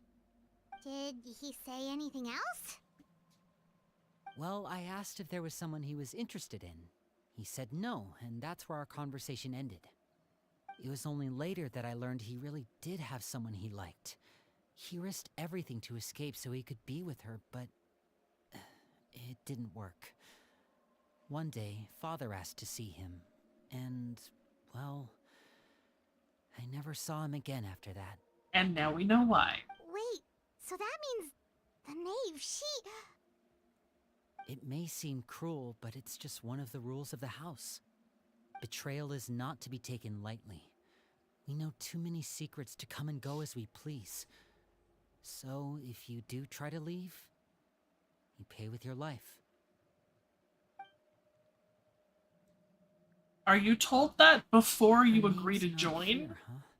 Or does it sound like a Well, great that's deal not and then too you're suddenly told, surprising. now that you're It here, you doesn't can't? seem like this list is complete. It only contains records dating back around 5 years.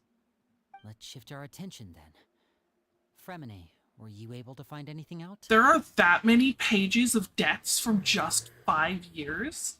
Fremine. Jeez, Sorry. Arlecchino. I was thinking about something. I managed to talk to quite a few people, but I couldn't help but notice that the atmosphere in the house was a little... strange. Strange. Yeah, Strange how. I know there have been arguments in the past, times when people haven't gotten along. Chaplot and Filiol are a good example of that. Oh, those are two of the people that we met while delivering supplies. Paimon can see how they might not get along. They had very different vibes, and their, interests seem to be pretty different as well. That's to be expected, actually. Father brought us all here, shared her knowledge with us, taught us how to fight. That's one thing we all share. But that's also where the similarities end. Not all of us feel the same desire to stay here. As members of the House of the Hearth, we're also considered part of the Fatui. And to a lot of people, that's an identity they never asked for.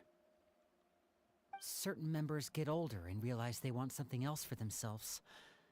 But considering the rules of the house, most people would never say that out loud. People like Chaplot and Foltz are loyal to Father and her vision. They're proud to be part of the Fatui. Filiol and Nantoy, on the other hand, well, they aren't quite as enthusiastic. These kinds of conflicts have always been there. It's not like Father is in the dark about any of this. Well, that's true. But it just feels like things have gotten worse lately. Filiol and the others, it seemed like they were meeting in secret to talk about something. I can't say for sure, but I think they've met Clairvy. You think she's been inciting them to act out? No, not exactly. But I wouldn't be surprised if she said something to them about the darkness in the house and how deep it runs. Like she said told to me about us. it before. Experiments being run on children. People being used as pawns on the battlefield without so much as the strength to survive.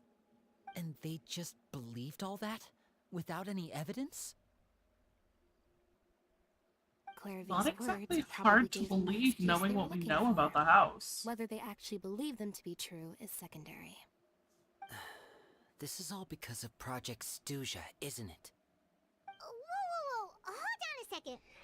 What's this Project Stuja all about, huh? This is the second time it's come up now. Sorry, but I'm not sure of the details either. I only know what Father has told us, which is that it's something the Rooster and Regrator have been working on together.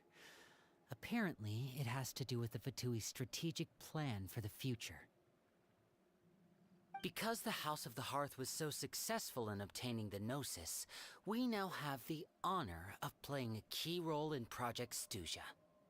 Wait, but isn't that a good thing? Key role is just another way of saying dangerous role. To us, the whole thing is an inconvenience. Father thinks so too, but she's in no position to refuse. Their plan isn't exactly unreasonable, and they've been funneling the house a lot of funding. It's just that we'll lose a lot of members in the process. Participating in the plan, it's an honor in name only. What they're really trying to do is subdue us. The existence of an intelligence organization outside their control makes them feel uneasy.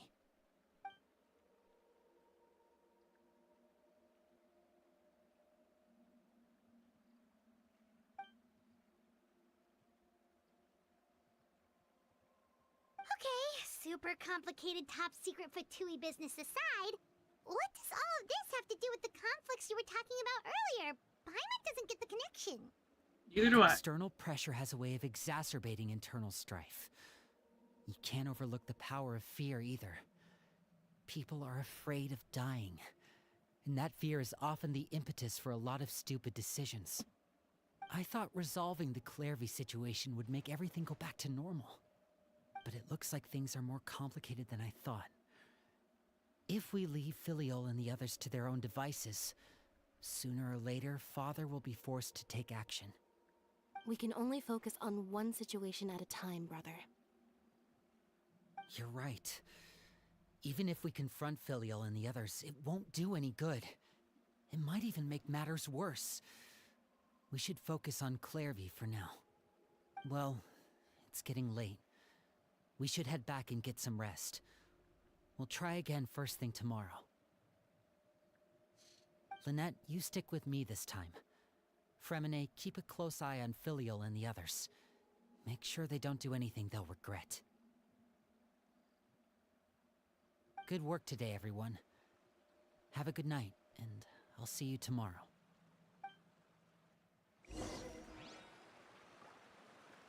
Yep. Jumping off apparently really hurt.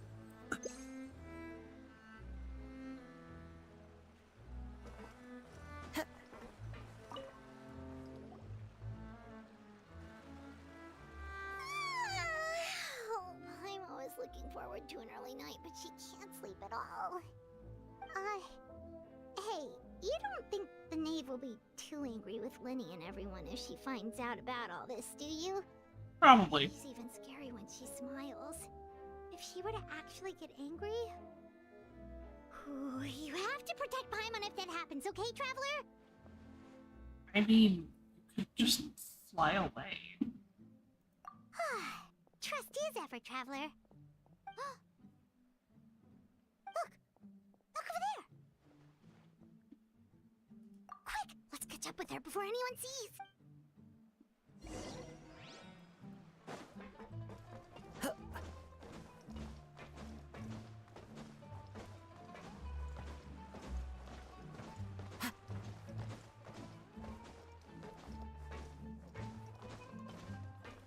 Over there!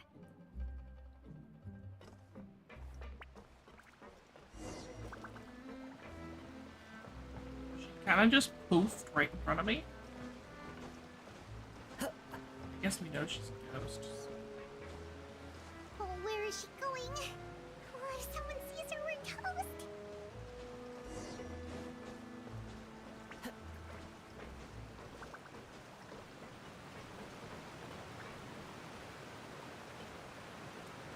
The wind knows me.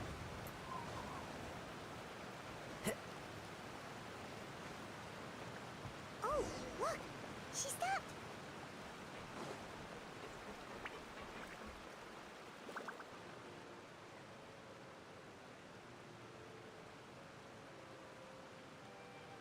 Clairvy! Shh. I opened the window while no one was looking. Look how pretty the outside is. If only I could have more than this. You probably think I'm being silly, huh? All this hopeless resisting? It's better to dream of what I could have than try to make it a reality, right? No. Please, help us get on the same page here, Clairvy. We need you to tell us what you know. Can you do that? Sure. Although, after you hear all this, I think you might regret that decision. Just Everyone tell in us this anyway. family is nothing more than a tool. Something to be used and exploited. We're all expendable. Including me. As long as you're useful, you get to stick around. Lose your value.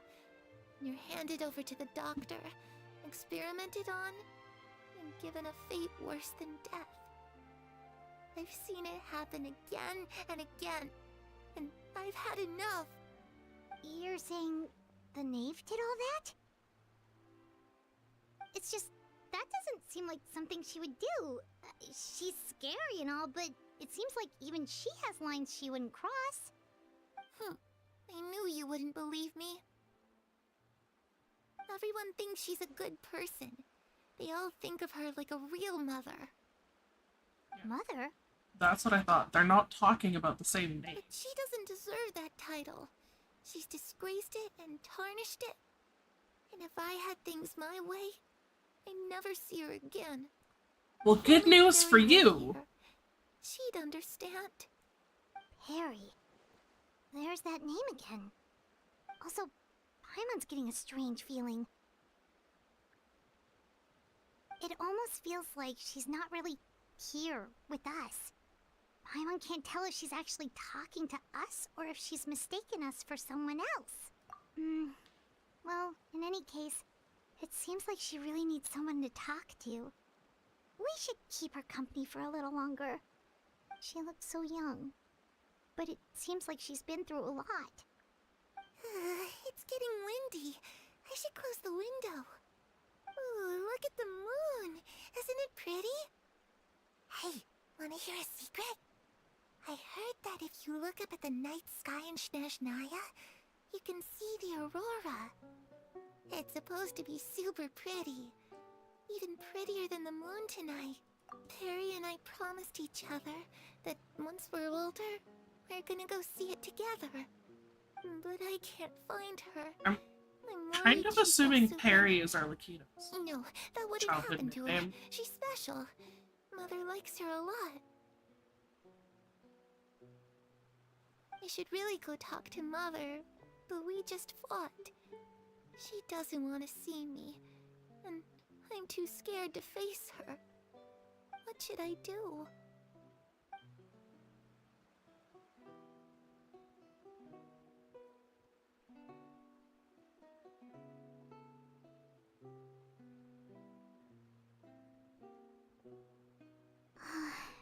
Paimon really doesn't understand what's going on with her. Well, let's head back. We've got an early morning tomorrow.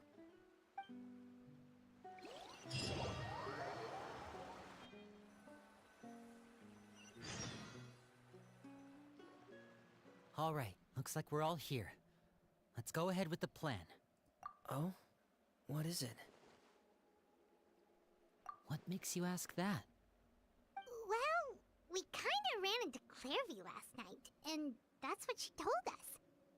We met the doctor back in Sumeru. He's super dangerous, and he's done all sorts of bad things. It's possible that Father and the Doctor have had certain dealings, but I don't think Father would work with him.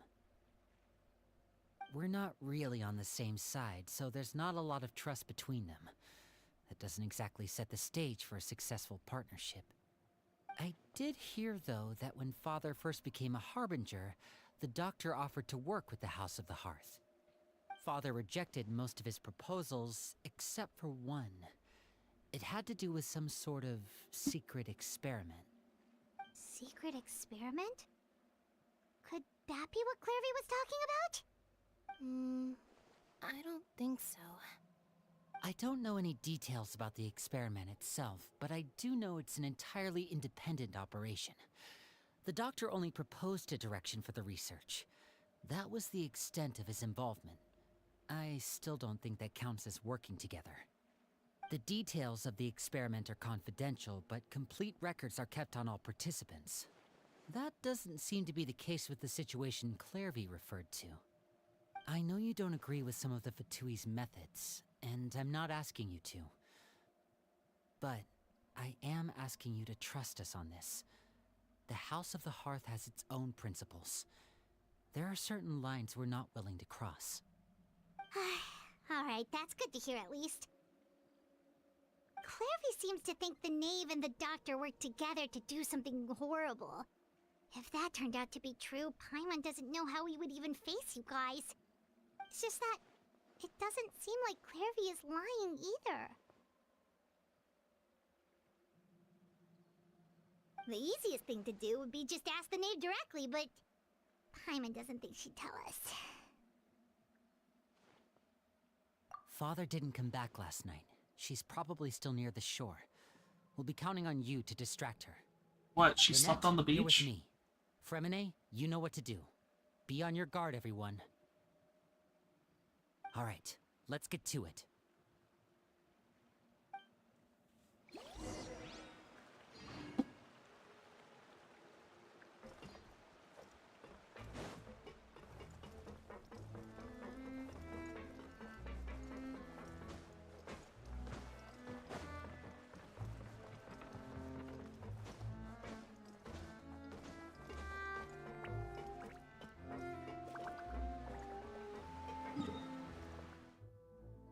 Easier teleport. Okay, we're going from here. I don't want to climb.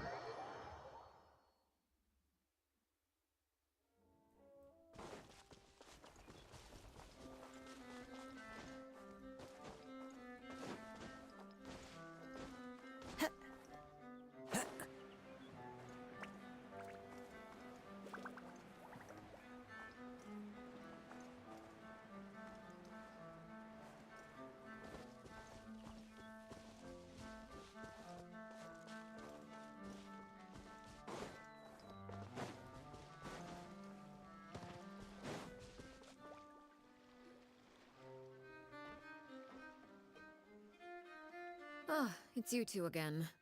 I must say, you look a bit pale. Did you have trouble sleeping last night? A little. Perhaps if you had less on your mind, you'd be able to absolve yourself of such troubles. So what are you planning to do now? Catch up on some sleep? Or should I give you some time to rack your brain for a topic to discuss before I ask any questions? Although I must profess to being curious. Without child here, how do you plan on distracting me? Us? I mean, Just Paimon's not exactly subtle. I'm not surprised she knew. Good one. But no, we were just here for a chat. Just Looks like you could traveler have looking used some dead. extra time to think. No matter. If you don't have any other plans, why don't you accompany me somewhere? Don't worry. I'll be sure to steer clear of any scheming children. The ocean breeze is sure nice today. Children always think they can hide things from the grown-ups. But nothing gets past me. Least of all a little scheming. I think I'll let them have at it for a little longer. I can be very patient. Well, I'll leave you to think things over. If you're so inclined, meet me outside the Palais Mermonia. Shouldn't we go tell Linny that Good she things knows? come to children who do as they're told. So I do hope you decide to tag along. If only for your friends' sakes. Or not? What should we do? Well, obviously, we're gonna go to She the Palais clearly Memorial. knows about everything we've been doing, and Paimon doesn't think it'd be a stretch to say she was threatening us just now.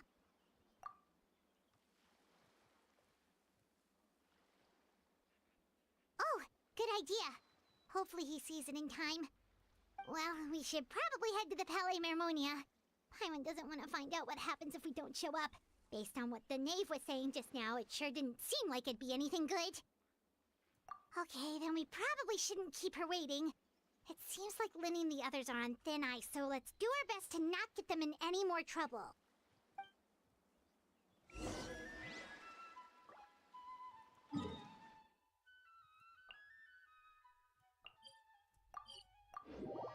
Well, I'm at the statue. I should hand it all my oculi.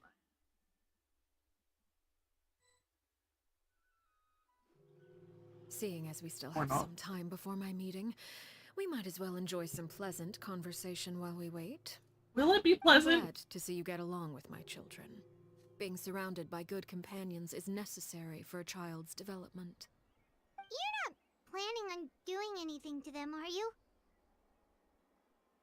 I assume you're referring to Linny, Lynette, and Fremine. Yeah, fuck all the others. Although, It's just those there's three that that I care about. situation with Filial and Nentoy as well. It appears quite a few people have been acting out lately. No matter. I'm not one to discriminate. All those who betray the house meet the same fate. There are no exceptions. Does that mean you're going to kill them? Oh, are you here to beg for their lives? I'm sorry to disappoint, but the rules of the house change for no one. In my organization, everyone is responsible for their own actions. Okay, but like, Don't they you care haven't about really them at all? They betrayed really the respect you. house. They even call you father. You must feel something for them. Any organization in which feelings come before principles is one destined for ruin. The House of the Hearth is hardly an exception. You could say our principles are more stringent than most. Perhaps I can offer you this consolation at least. As our guests, you two will not be held accountable along with them.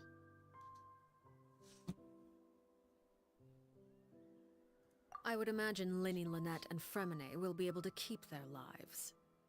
As for Filion and Toy and the others, I'm afraid there's little I Yeah, I don't can care do. about the others. That's They fine. can try to escape, but once you know our secrets, there's no getting out alive. Okay. But that's awful. Ah, you seem concerned. Out of consideration for my guests, I suppose I could turn a blind eye for a little longer. If Linny and the others manage to dispose of Clairvy in the meantime, all evidence of their wrongdoing will be lost. In that case, I could hardly punish them for something I couldn't prove. If their efforts are unsuccessful, on the other hand, all will be held accountable. And the punishment will be severe. Of course. Okay. Oh, and here, I believe this belongs to you. Do try and keep better track of it next time. It takes a considerable amount of time to train a bird like this. It would be such a pity if you were to lose it. Permanently. Wait, where did you get that? Okay. She really does see Well, everything. I'm afraid that's all the time we have to chat. Now, for the matter at hand. I asked you to meet me here because I have business at the Palais Mermonia. It has nothing to do with you, but I think it would be prudent for you to stick by my side for the time being. There will always be time later to run off and tell Linny what you've learned. Well, time to go. Looks like we wrapped things up just in time.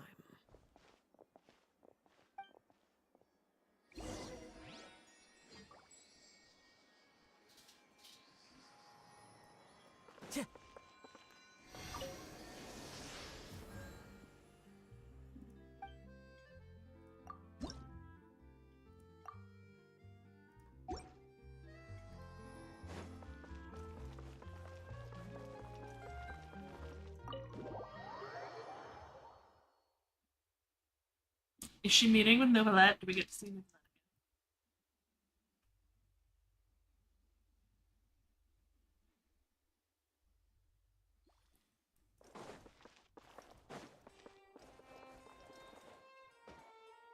Huh. There's a question here too. Okay.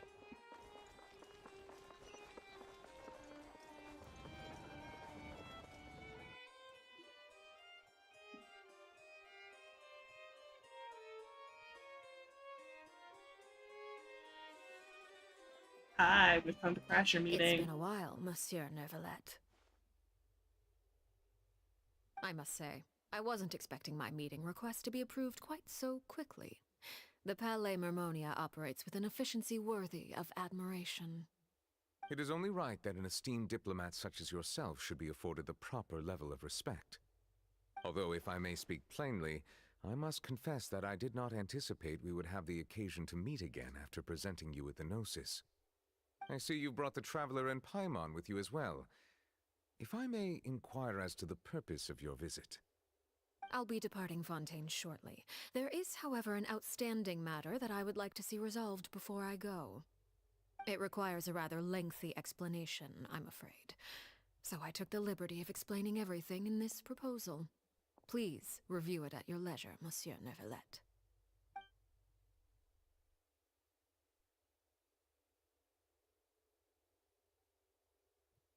Do we get to know the contents?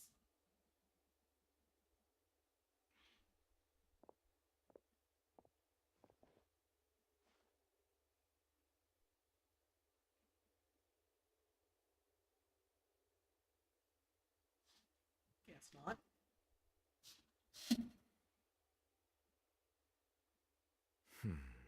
I understand your request. However, at the risk of causing offense, I must admit that I fail to see why you would wish for such a thing. I heard you have a certain fondness for water tasting, Monsieur Nervalet, so allow me to use water as an analogy.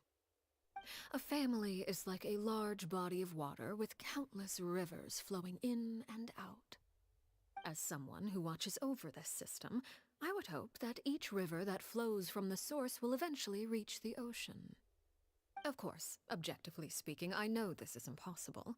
Most of the rivers will dry up along the way, disappearing into the ground and leaving nothing but a barren riverbed behind. Not all rivers are destined to reach the ocean, but I would not see their existence rendered meaningless. I believe the water that flows within them is simply meant for a different destination, like a field in need of irrigation. Or perhaps the glass of a certain water-tasting enthusiast. Did you get any of that, Traveler? A little? Your words paint an optimistic picture indeed. Allow me to remind you, however, few among us are willing to sip from a glass filled with tainted water. It may have been tainted at one point in time, but not to worry. I'll make sure it's strained of all impurities and returned to its cleanest form.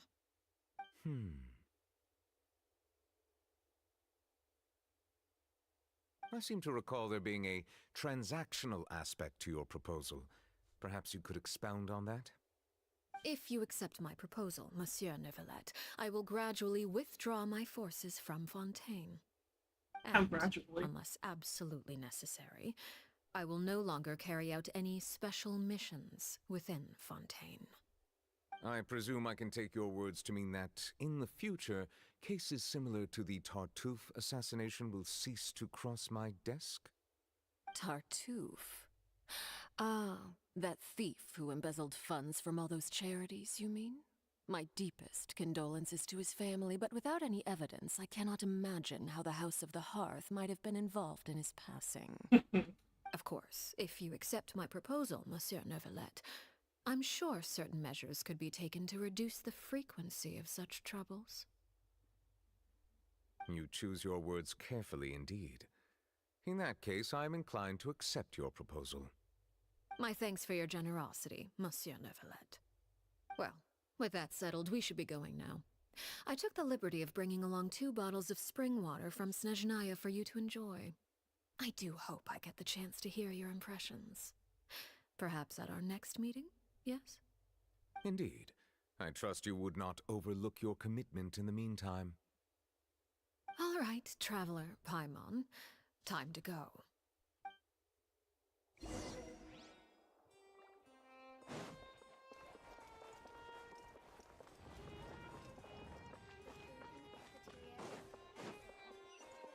Time to go.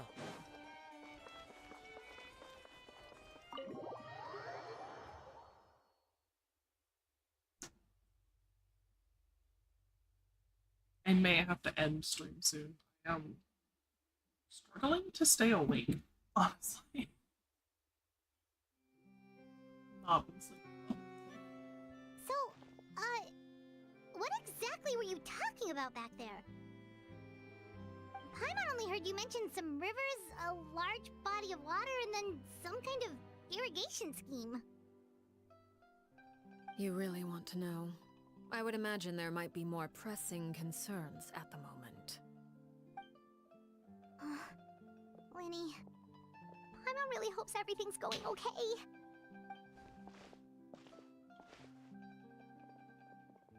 Oh, Paimon recognizes that look. You've got your tiki cap on, don't you, Traveler?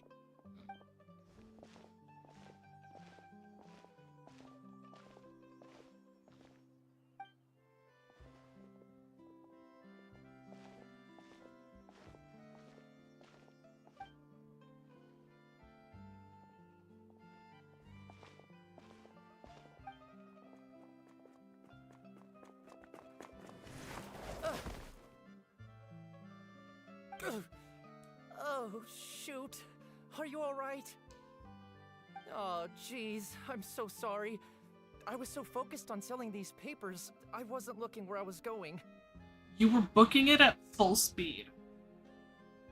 Why? You're just selling papers. Why were you running? Well, let me make it up to you at least. Here, take this paper. On the house.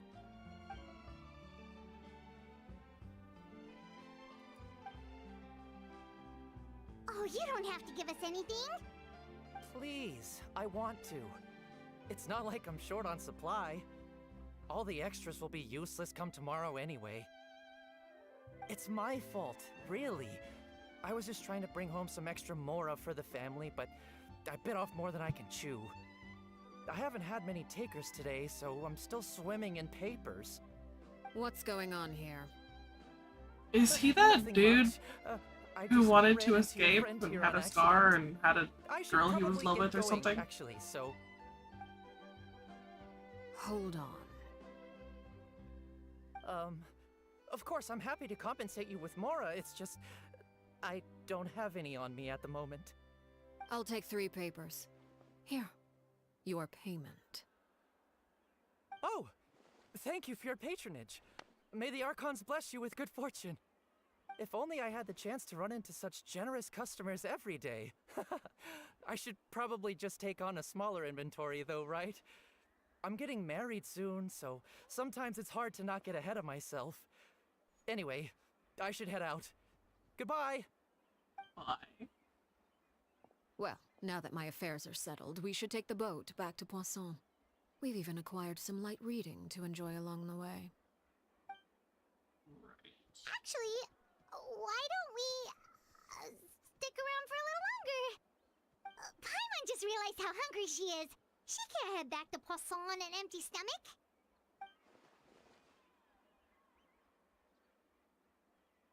It appears you two are under the impression that delaying our return will somehow alter the situation in your favor. I'm sorry to ruin your fantasy, but your efforts are meaningless. That being said, I could be persuaded to give Linny some extra time. I just have one condition. If you agree to my request, I'll even answer some of your questions. You're quite curious about Claire V, are you not? And my relationship to her. Yes. Wait, why are you being so generous all of a sudden? You're not gonna ask us to do something bad, are you? You overestimate yourself. You don't have the talent for bad things.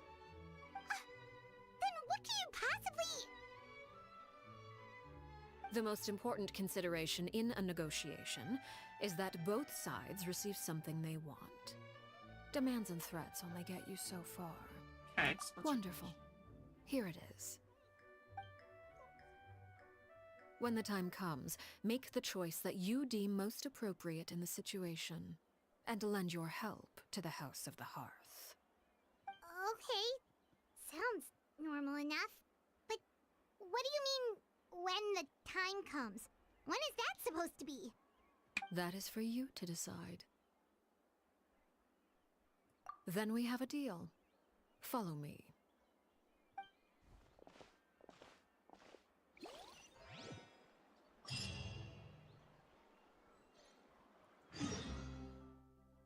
I'm sleepy, but I want to know what's happening. Why is it not near any waypoints?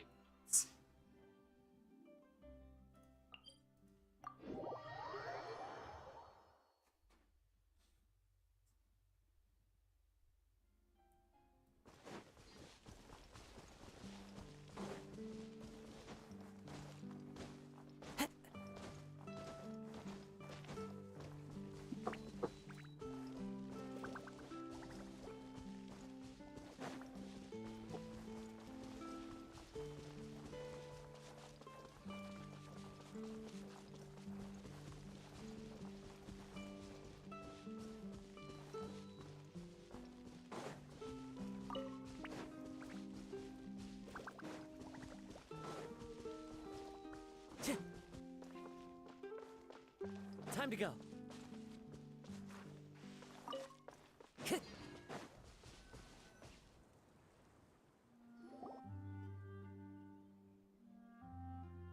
What is this place? Somewhere long forgotten by everyone. It used to be a grand building. Now it's nothing more than a pile of rubble. No one comes here anymore, nor does anyone care about what once happened here. Well, what do you mean? Although, this place does have something to do with the story I'm about to tell you. It was before I became a Harbinger, and before Linny and the others joined the House of the Hearth. Due to certain events, I first killed Clairvy and then her mother. And this is where it all happened. You were the one that killed Clairvy? Patience now. Allow me to explain Clairvy's side of the story first. I'll start from the beginning. Clairvy was 6 years old when she was brought by her mother, Crucibina, to live in the House of the Hearth. From the outside, it seemed like a fairy tale. A thriving family made up of kind adults and friendly children. Crucibina was the knave at that time, and the House of the Hearth was under her control. She was Clairvy's mother by blood, but she was also the mother to all the children in the house. Oh, so she's like an Clairvy actual was child. happy here, for a time. But she quickly realized that being part of this family wasn't a fairy tale at all. It was a kind of purgatory. Purgatory? Exactly. The House of the Hearth takes in war orphans from all over Tevat. But as for how to raise them, that depends entirely on the person in charge. Crucibina came up with a novel idea. She would teach the children to fight, force them to duel each other, and then crown as the king of the house the luck on child your who way. proved themselves most worthy of inheriting her title. It's difficult to estimate the number of children who died or were maimed in the process. There's little I can say about the ones who died. The ones that emerged with permanent injuries, on the other hand, well, they still served a purpose. They would be handed over to the doctor to be experimented on, or sent away on dangerous missions. Nothing more than tools to be used and then discarded. So those were the experiments Clairvy was talking about. But what actually happened to her? You said that Clairvy was Crucibina's daughter, so if Clairvy tried to convince her to stop what she was doing, Crucibina probably would have listened, right? Despite being Clairvy's mother, Crucibina cared little for her daughter. She forced Clairvy to join the House of the Hearth only as a means to demonstrate her own impartiality as a mother, to prove that she treated all her children equally. Clairvy did try to convince her mother to change her ways, but it was to no avail. After her efforts failed, the only other option was to rise up and try to fight back. Unfortunately, the other children had already been thoroughly indoctrinated into the illusion of happiness Crucibina had created. Of course, there was one exception. Someone Clairvy's age who knew the truth about the House of the Hearth. Her name was Peruere. Wait, the friend that Clairvy mentioned? Friend, huh? I suppose we can call her that for now. Turn on the badge. What badge? Clairvy was a cheerful and passionate person with a tenacious spirit. Peruere, on the other hand, was rather cold-blooded. Her cold-blooded nature allowed her to see through Crucibina's facade. Yet, it was also this cold-bloodedness that prevented her from acting against it. At least at first. While Clairvy longed for freedom, Peruere was convinced that, amid all the fighting and violence, she would make it until the end. Despite their differences, the two became fast friends, united by their knowledge of the truth. Clairvy told Peruere that she hoped to create a real family, where no one would be killed or sacrificed. There may have been a certain naivete to her ideas, but Clairvy proved her determination many times over. She tried countless times to run away, ask for help, or expose the truth. But her efforts only earned her beating after beating. The only thing that kept her going was her strength of will. Even with her body racked with pain, she would still stand on her tiptoes and open the window at night. She and Peruere would look out at the moon together. a fierce longing for freedom shining in her eyes. But one day that light simply vanished. Oh no. What happened? Her hopelessness resulted from a culmination of things. 10 years had passed. 10 years worth of failure after failure. She and Peruere weren't children anymore, but finding any chance to escape still seemed as hopeless as ever. It was during this time that Peruere suggested a new plan. If escaping was out of the question, why not take down the very person sitting on top of this throne of lies? Mother herself. Clairvy rejected that proposal. She claimed that, as a famous harbinger, Crucibina possessed an unimaginable amount of power. Trying to kill her would have an incredibly low chance of success. Clairvy never gave another reason, but Peruere could see it written all over her face. Clairvy still thought of Crucibina as her mother. Killing her own flesh and blood was a line she couldn't bring herself to cross. If she couldn't escape and fight back, then only one option remained. Precisely. Death was the only way that she felt she could be free. It happened during a duel. When she arrived at the dueling ring that day, her partner turned out to be none other than Peruere. The very person that had stood by her side all those years. It was a fierce battle. But ultimately, Clairvy decided to let Peruere end her life. From that moment on, Peruere's journey was one written in flames. When the rain finally came and washed it all away, there she stood, the sole victor in Mother's endless game of slaughter. A trail of corpses strewn across her path to success. It was the very result she had predicted 10 years prior. Even then, she believed she would make it until the end. She wasn't surprised by the fact that she emerged as Mother's undisputed heir. Rather, her success left her with an inexplicable sense of restlessness. She was unsettled. And there was only one thing that could quell that sensation. Perhaps you two would like to take a guess as to what it was? Crucibina, you mean? But... Correct. This is the place where Peruere killed her best friend. A mere year later, this is also the place where she fought tooth and nail to kill the mother they shared. The moment she acted, The video any made it look conception like of what it was happened right or wrong back to back. ceased to matter. It's one of the principles of the house. Only those who survive get to write the rules. Peruere won the battle, and became a harbinger herself. After which Her Majesty, the Tsaritsa, bestowed upon her a new name. Arlecchino. So the Perry Clairvy was talking about... It was you all along. You're Peruere. Arlecchino is just a name you got later. I left that name behind long ago. I must say, hearing it now does bring back memories. After I defeated Crucibina, the moniker of Mother died with her. I chose to forego the title she called herself, and even chose to give up my own name. I rebuilt the House of the Hearth under a new identity. Not only as Arlecchino, but as father. And that is where the story ends.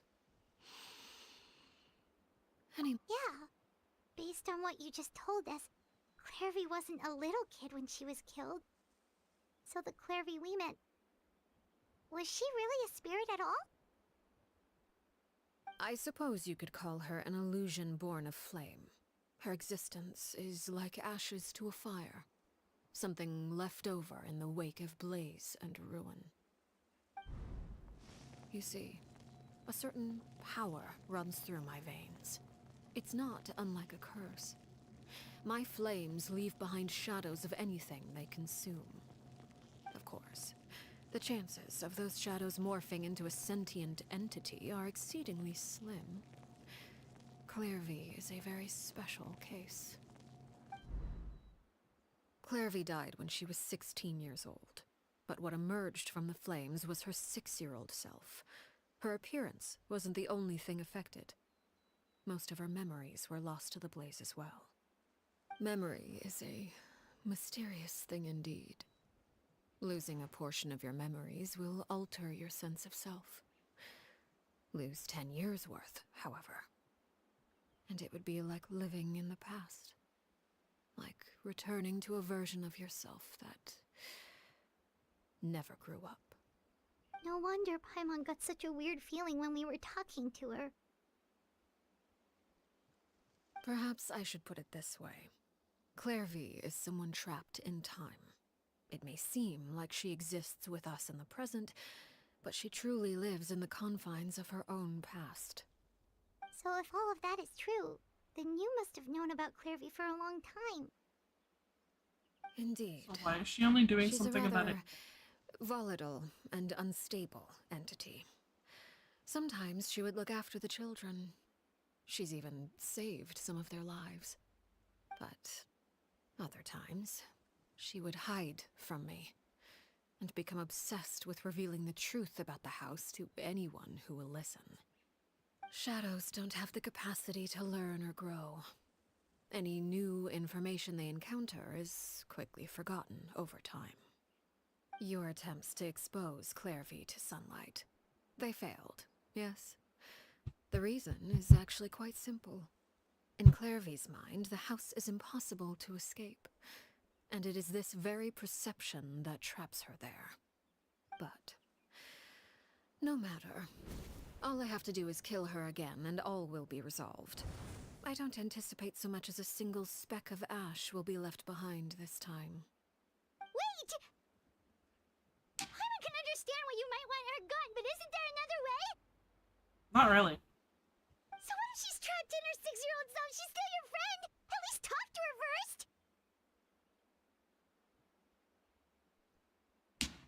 It's too late for that. She broke the rules, and now she must be punished. That goes for Filial and Nantoy as well. She's had quite the effect on them. I hope you understand. The difference between Crucibina and myself lies in our formulation of the rules, not our policy for enforcing them. Upholding the rules without question is a trait we both share, because that is how a household should be run. Is this really what you want to do? Whatever could you mean? An actual voiced line from the Want Traveler? to say a proper goodbye at least? Whether as a killer or as a father, there are two things that must be avoided at all costs: anger and sorrow. Anger makes you impulsive. Sorrow causes you to waver. Well, it appears it's about time to proceed. Before we arrived, I told some of my well-behaved children to bring our troublemakers here by nightfall. I do believe I've kept my end of the deal. I gave your friends quite a bit more time. As for what happens now, we'll just have to wait and see.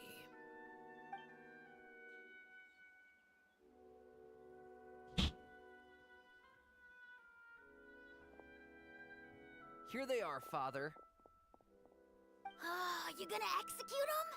Seeing something like that would actually be a first for me. Lenny! I'm sorry. I heard about how you helped buy us more time. But I still failed. I couldn't find a way to fulfill her wish. Because there isn't one. Are you... Perry? Indeed, it's been a while, Clairvy. Perry! Shh, stay right there. I'm sorry to postpone our reunion, but first I believe certain scores need settling.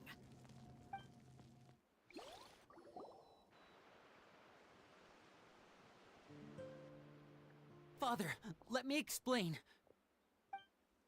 Out of my way. Father! You chose to conceal a threat to the house, and for that, you must be punished. Overall, however, I suppose your wrongdoing is hardly the most egregious of the bunch, so I'll deal with your punishments later. As for right now, the more pressing concerns are the traitors among us. By traitors? Do you mean us? Father, let me explain. We didn't mean to. Fultz, why don't you share what you heard? Yes, Father. Secret Midnight Meeting number 3. Participants, Filial, Nantoy, Sato, Toddy. Nantoy clearly said, if only Father wasn't the one who took us in. Sato added, I'm sick of this life. I just want to live as a normal person. Filial was the worst of them all. She called us crazies and said a bunch of mean things about Father. I did not! You're lying! Fultz is trying to frame us! It's not like I'm the only one who heard those things. After that, you and Toddy and a bunch of other people started talking about Clairvy. You were using all those things Clairvy brought up as an excuse to question Father. We're birds locked in a cage. The only way out is to destroy it. That's what you said, wasn't it? You little... You just want me gone, don't you? What did I ever do to you, huh? And you, Sheplo, have you forgotten who stood by your sickbed, watched over you, and changed your dressings? Come on, let's hear it then. What's your reason for all this?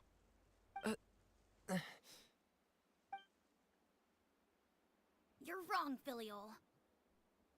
We don't want you to die. You're our family. Liar. You wouldn't be doing this if that were the case. So why? Why have you backed us into a corner? We all live in the House of the Hearth. You know the type of work we do, Filial. A single betrayal can cost dozens of us our lives. It's not like it's never happened before. That kind of thing is hard to forget.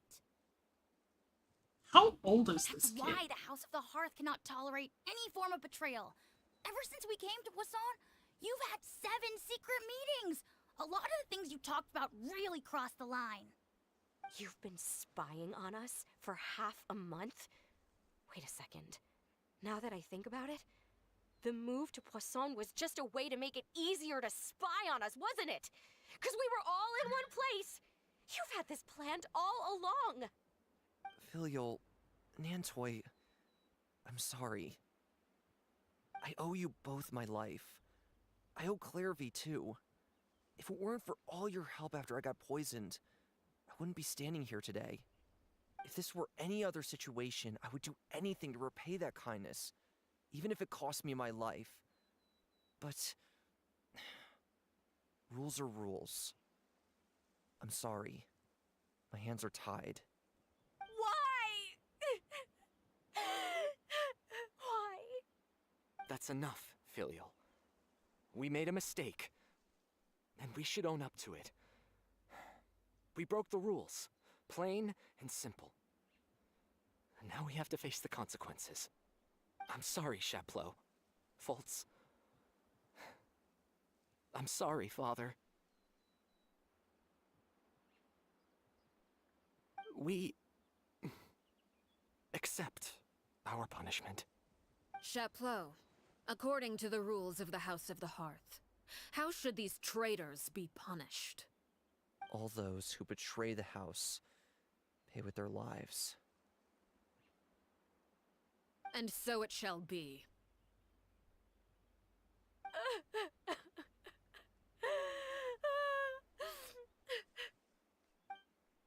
Stop crying.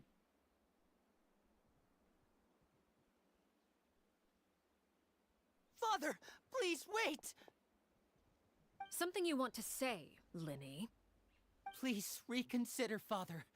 What Filial and the others did, does it really count as betrayal? We all come from broken families. From the very first day we joined the House of the Hearth, we wanted nothing more than to make it a real home. But the truth is, none of us know what a real home should look like. I'm not saying I have all the answers, All I know is this.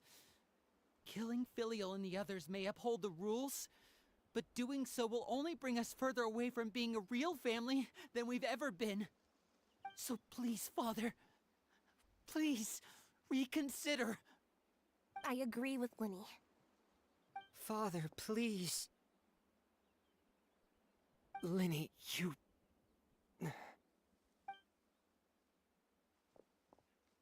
I also agree with Linny.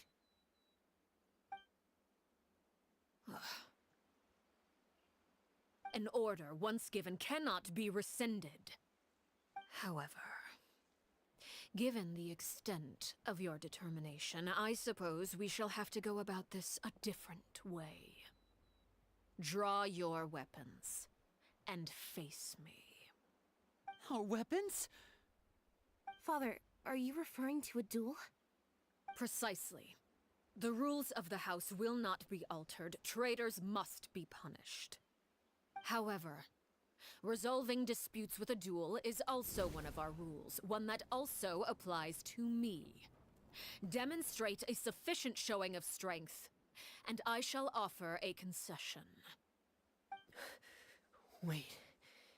Beat Father in a duel? Impossible. Father is way too strong, even for Linny. She didn't necessarily say to beat her, though. She said show a sufficient show of strength. Fight well, even if you lose, she might still forgive you.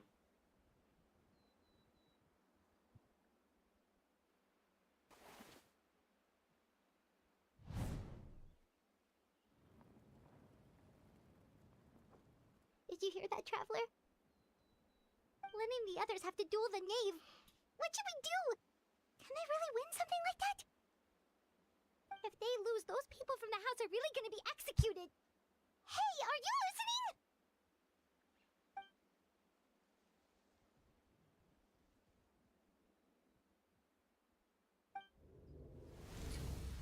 Don't you want to say a proper goodbye at least? Anger makes you impulsive. Sorrow causes you to waver.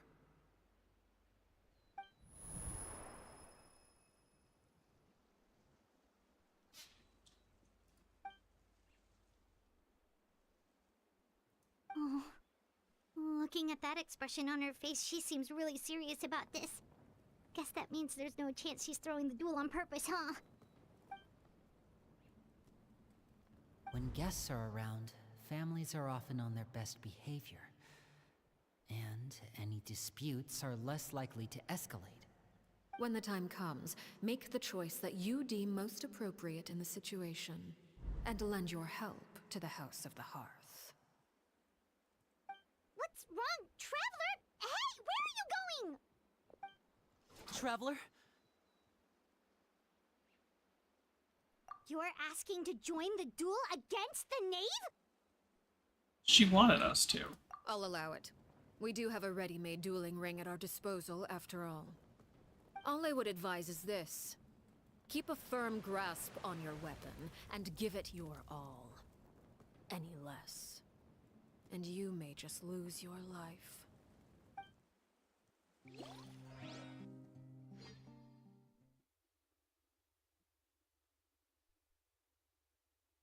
Have you done the character trial for her, nobody? I don't have the team for this. I don't have the team for this. Official is not built like Raiden. By royal Hey! Why the hesitation? This may not go well. Rest and rebuild! Into the end. One with nature. Now that's more like it. With these rising flames. Wings of darkness! Come, sever Nitro! Closer now. Hang in there!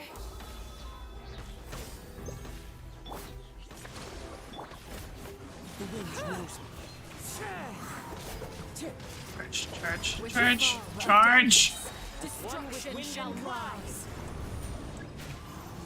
Have a taste of purgatory. Get in gear!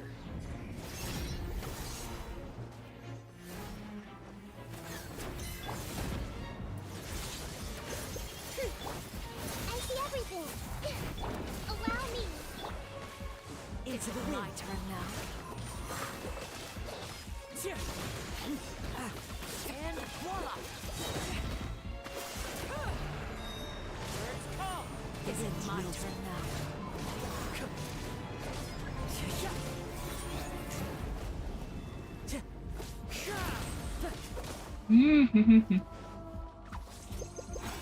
Spare your energy. Running is of little use.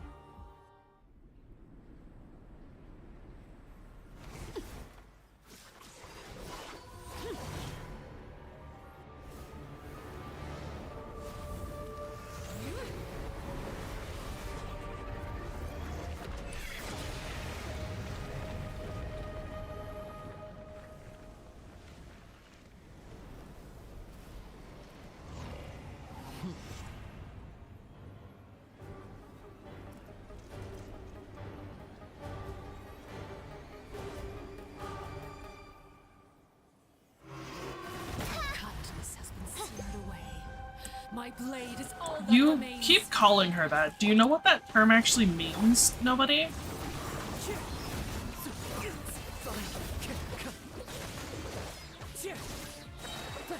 one with wind and cloud.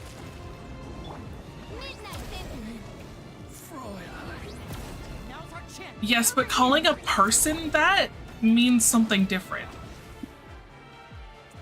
Everyone hold hands.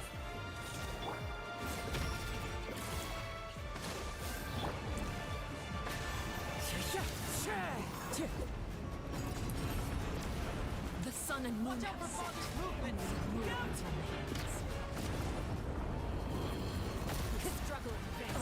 I stopped taking control of my fucking camera. I could have dodged that.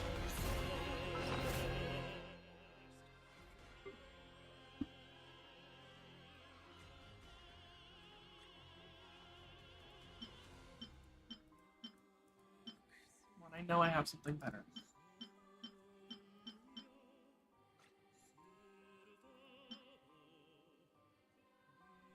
It's not.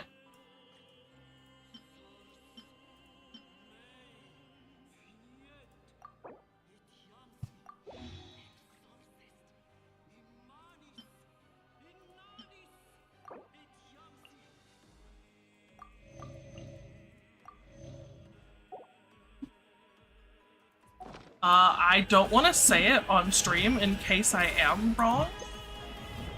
I see everything. Now's our chance. Over here. Let's see how strong your resolve truly is.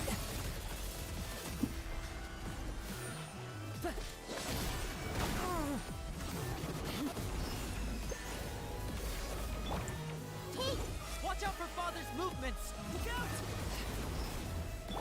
Y'all just yelling at me to look out isn't helping. Allow me. Wind strike.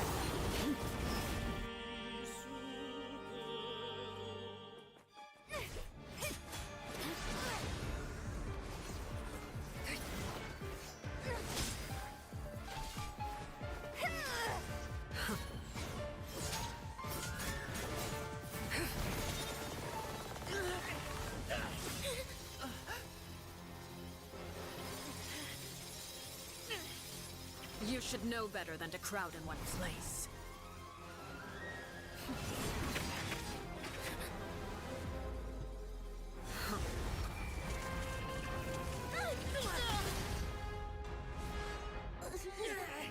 Oh, I know.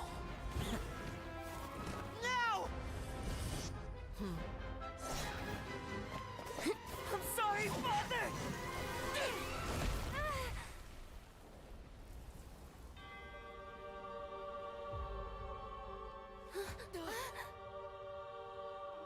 Sorry for what? This pitiful excuse for an attack.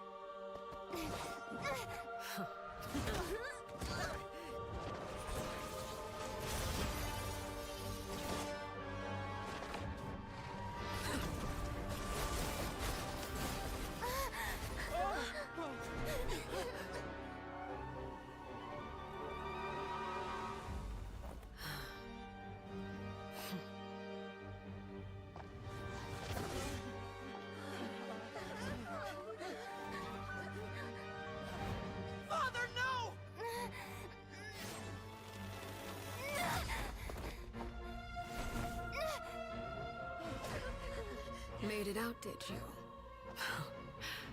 You're stronger than I expected.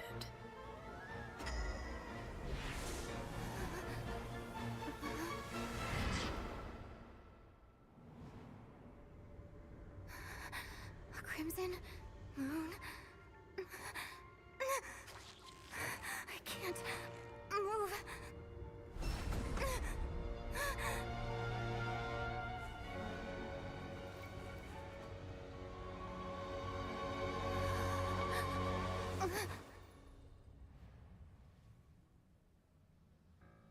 Still, not strong enough to beat me.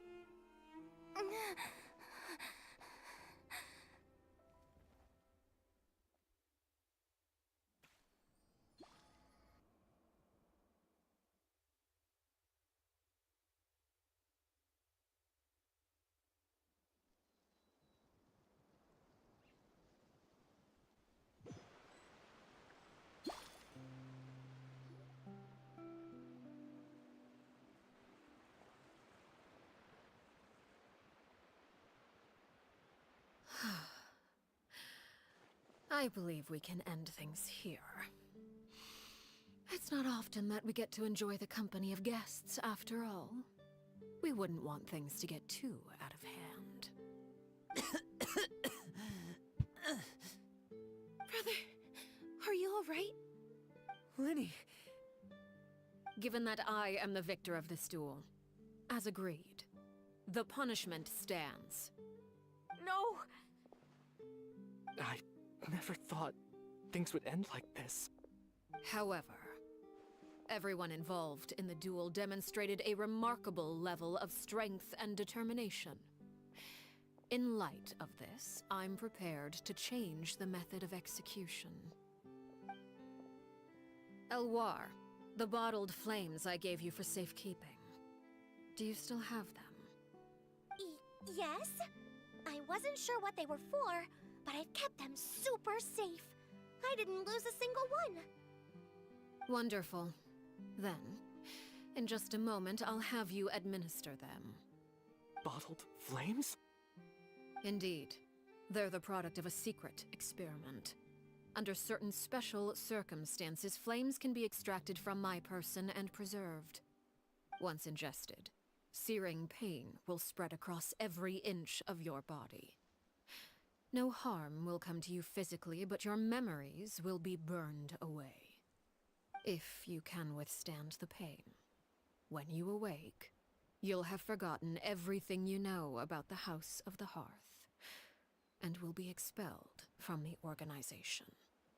In other Why was that words, not the first option? administering this concoction will kill the version of you that grew up in the house, and give you a new identity.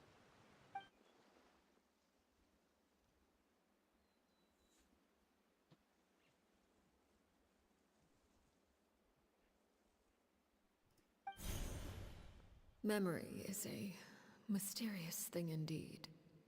Losing a portion of your memories will alter your sense of self.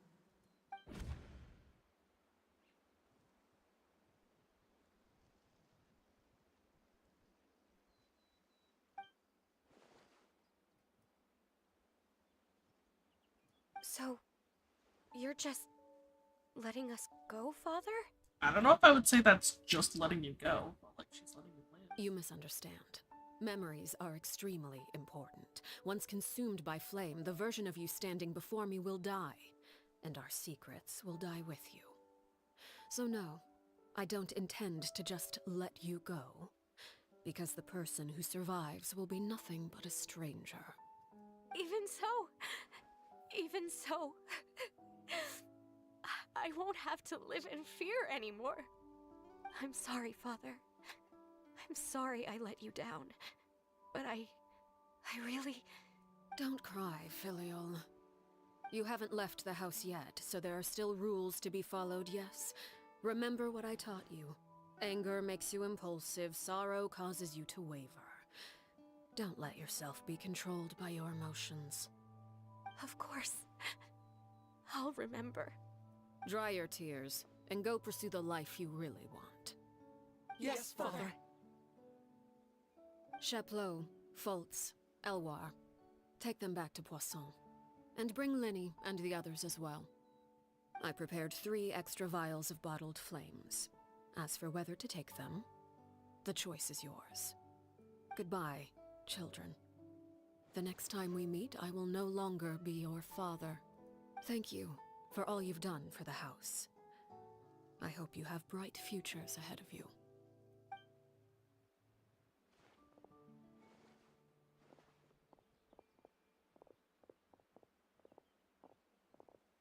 Father.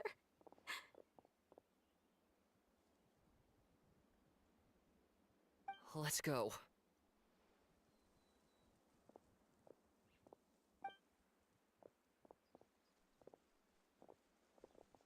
Here, grab my arm, Linny. I'll help you walk back. Thank you. I think you're a little too short to be helping him walk. Alright. Clairvy.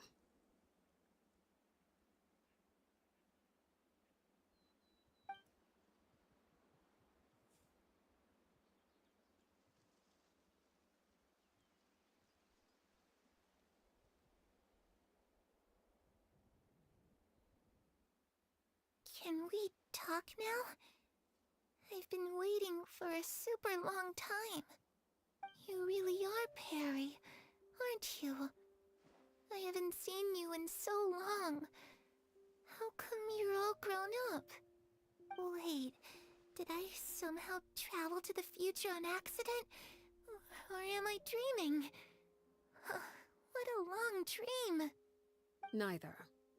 You died, Clairvy. That's what happened. Straight to the point. Alright. You could have at least sugarcoated it a little. Look, she's done speechless. Oh. Okay then. Huh? That's it? You accepted it just like that? Yep. If that's what Perry says happened, then I believe her. Perry wouldn't lie to me. Plus, I don't really need to know why I'm like this. I'm more curious about what happens in the future. If you're a harbinger now, Perry, that means Mother is gone, isn't she? Can you tell me about it? I want to know what happened to her. And to me. You never stopped trying to defy fate. At first, no one believed you. You could only vent your frustrations to the moon. In fact, you often sought comfort in the night sky. You wanted to see the aurora, so one night we promised each other we would go to Snezhnaya to see it together. Later on, you tried to run away, but you were brought back each time. Mother spared your life, but it wasn't out of kindness. Instead, she decided to make an example of you by slowly torturing you over time. That way, the other children would know what happens to traitors. Still, you never gave up. Mother hoped that through ruthless duel after ruthless duel, she would be able to crown an ultimate victor among the children she raised. But you called on everyone to unite, to fight to a draw in order to reduce casualties. Your efforts may have only delayed the inevitable, but still. You gave them hope. You tried everything you could think of, but every attempt ended in failure. Still, you never turned your sword on Crucibina, and you never turned it on me. On that gloomy day, you told me, "For the last 16 years of my life, I've done everything I can to fight for freedom. But now, I realize that the only freedom I truly possess is the freedom to choose to die." I never imagined I would say something like that. I must have been feeling really worn down.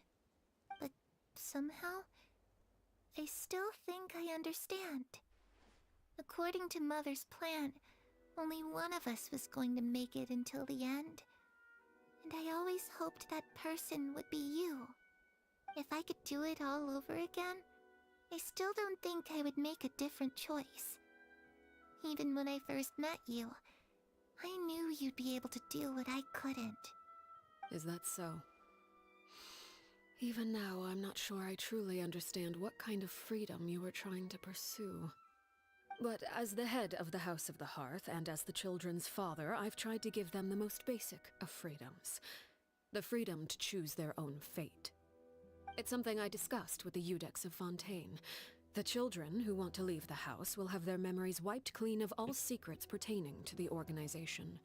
In return, they will be allowed to live a normal life in Fontaine without being prosecuted for their past. Of course, That's I what the won't meeting simply was hand about. freedom to them on a silver platter. They have to fight for it and prove themselves worthy of it. Only freedom that is earned has true value. That's more than enough. That's exactly the kind of life I was fighting for. You know, Perry, I think you're a pretty amazing king, and a really great father, too. I'm really happy that you're the one who took over the house. I guess I do have one regret, though.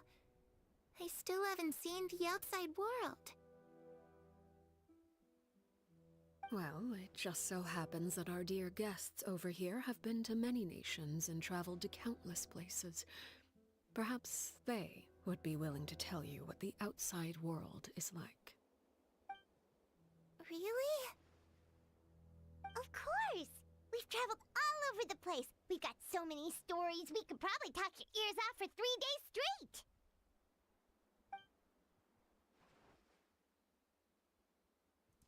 You know, I used to dream of being a bard.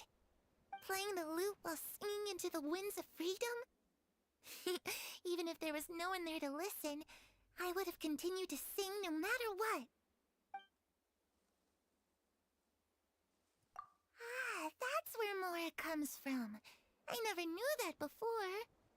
If I had some Mora, I would buy 3 new dresses. One for me, one for Perry, and one for Mother. It's just too bad Perry doesn't like wearing dresses. And Mother, she probably wouldn't accept something like that either. I guess I'd just have to keep them all for me then. I could wear a different one every day. Those yokai you mentioned, what do they look like? I once saw a drawing of this one guy with horns on his head and a super scary face. Are there any yokai like that? Oh, sounds like you're talking about an Oni. Yep, Does we that met one, and technically let make Paimon me tell you, an they're Oni? not nearly as scary as they look. A Genshin style Oni?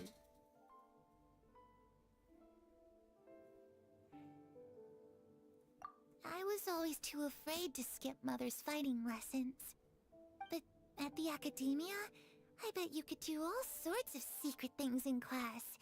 Things that have nothing to do with studying. I'm just kidding. Being able to study whatever you want without having to fear for your life actually sounds pretty great.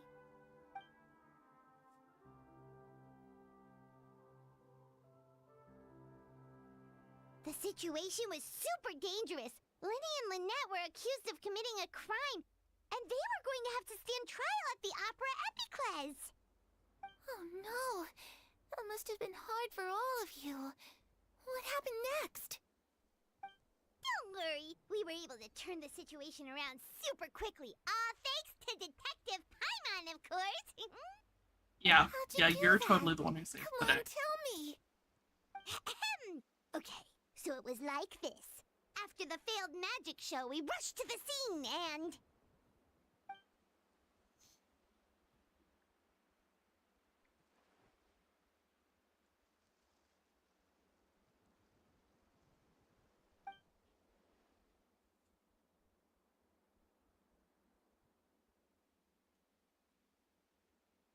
Shadows don't have the capacity to learn or grow. Any new information they encounter is quickly forgotten over time.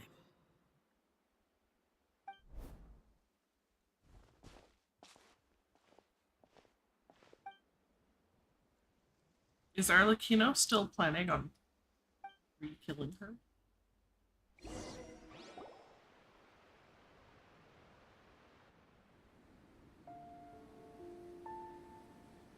Clairvy, you've worked tirelessly from the shadows to overthrow the House of the Hearth. Now, By my authority as the Knave, I shall announce how this matter ends. You are hereby expelled from the House of the Hearth. You are no longer tied to this place, nor are you bound by its rules. You're saying that I can finally leave? I get to experience the outside world as well? Oh, I almost forgot. There's no getting older for me. Still, seeing who you grew up to be makes me really happy, Parallel. Take care of yourself. Goodbye. May we meet again someday.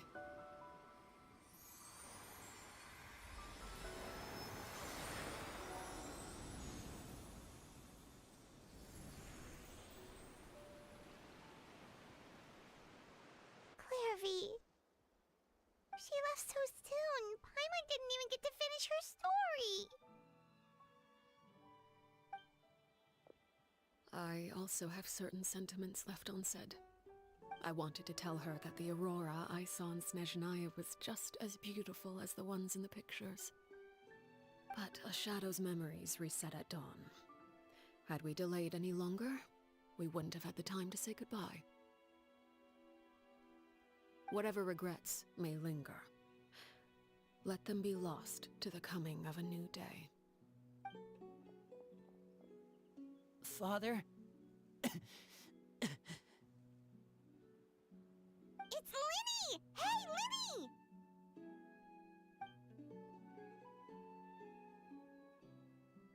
What is he doing back here? Let's go check it out.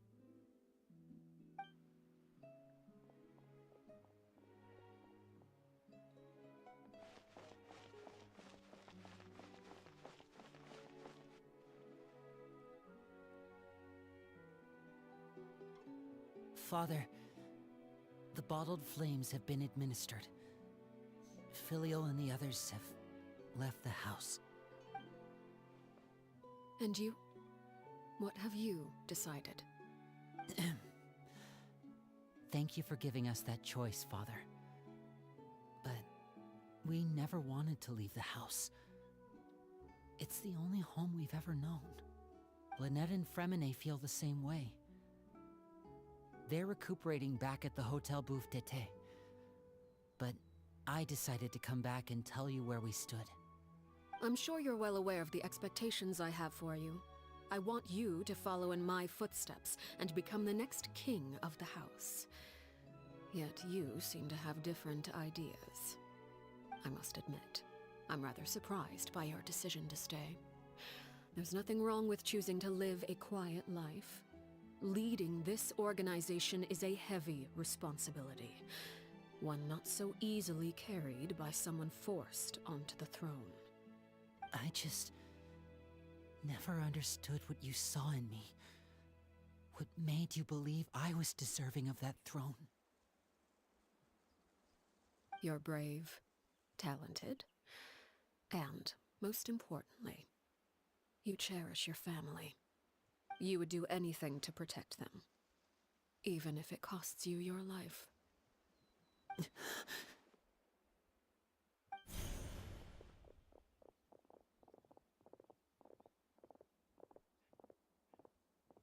Speaking up back there was so brave of you, Linny. It's all thanks to you that we were able to convince Father to back down. You're a hero, Linny. Hero. Father is the real hero. Had Father gone all out during the duel, there's no way I would have walked away with my life.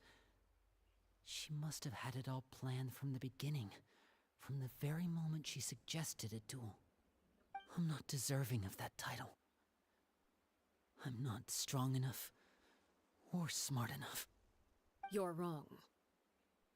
In my opinion, all you need to be deserving of the throne is conviction and the necessary strength to act on it. We may have different ideas of what it means to be a family, but you can hardly be said to lack conviction. What you truly lack is strength. For someone of your talent, though, that's something that will come with time.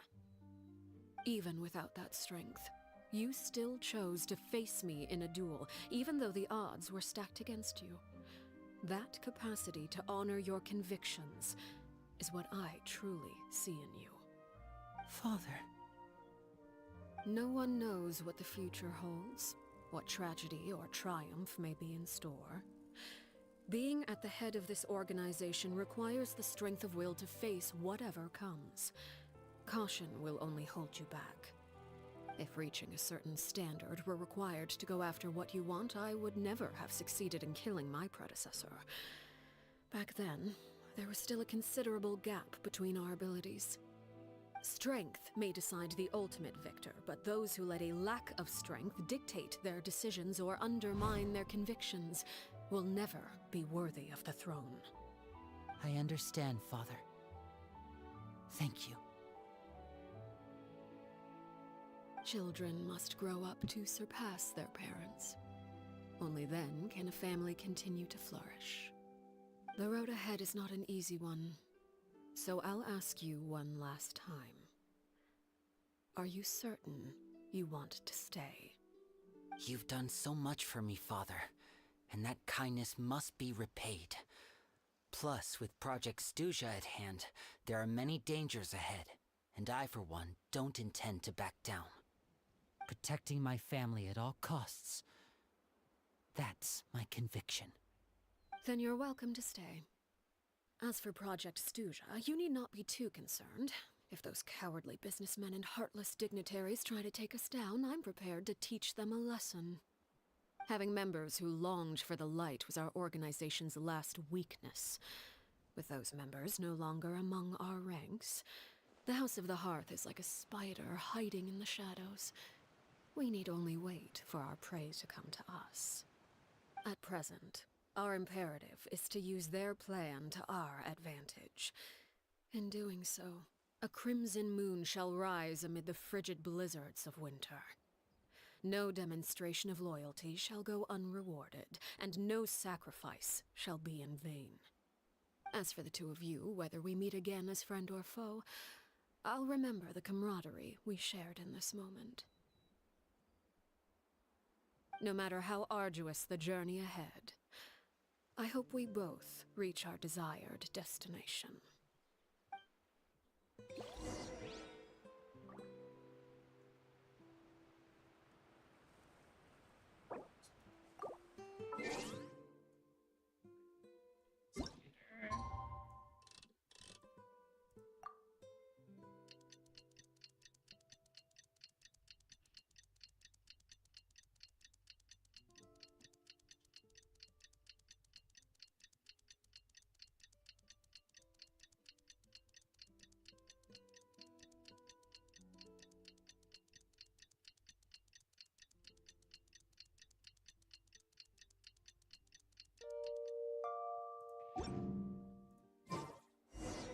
Didn't Linny say that Lynette and Fremine were recovering at the Hotel Bouffe d'été? Oh, Paimon wonders how they're doing. Maybe we should go check on them.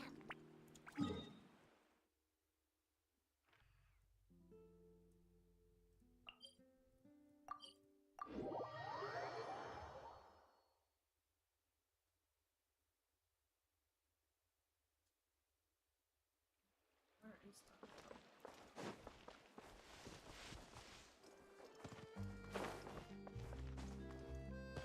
Follow the wind.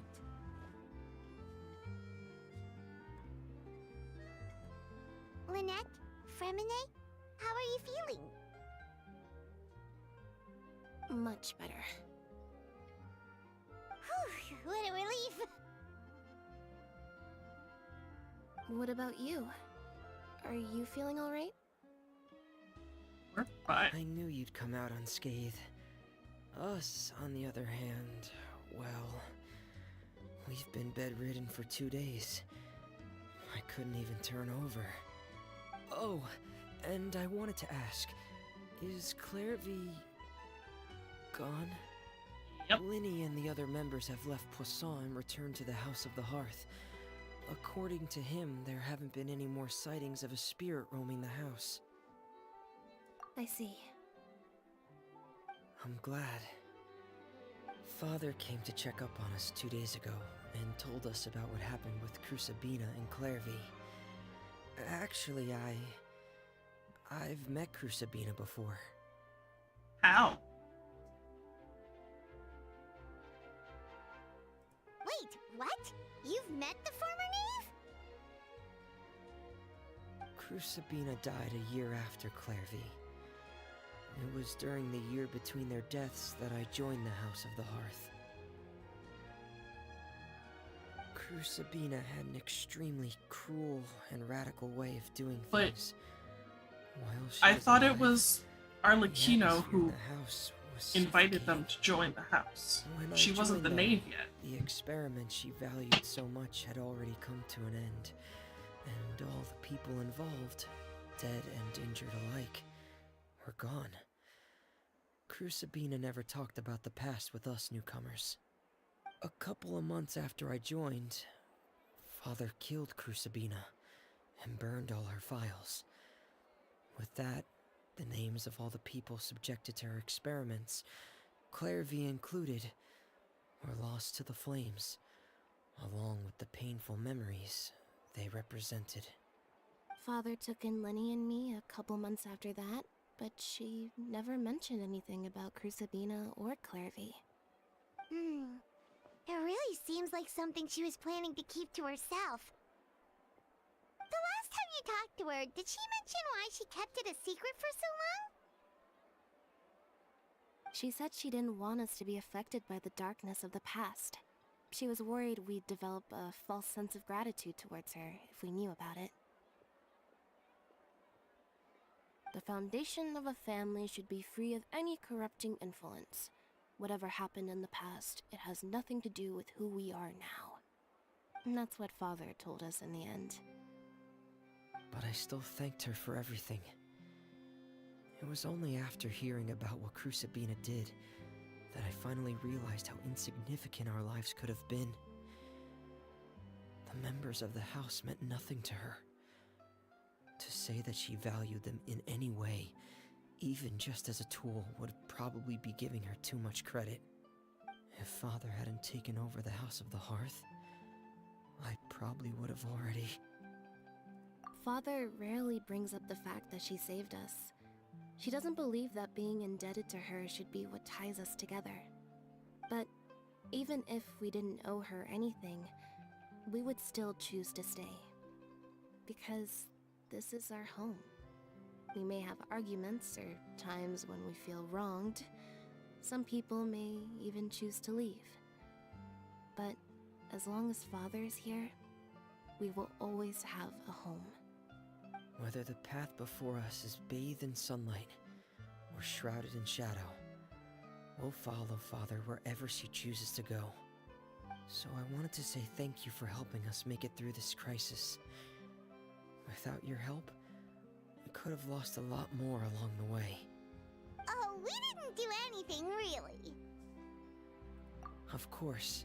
You're welcome anytime. Are Filial and Nantoy okay? I actually saw them at a cafe this morning. They didn't recognize me. Obviously. From what I could tell, they were drinking coffee and talking about one of the operas that started running recently. They seemed happy. If I had to take a guess, I would say they finally found the kind of life they always wished for.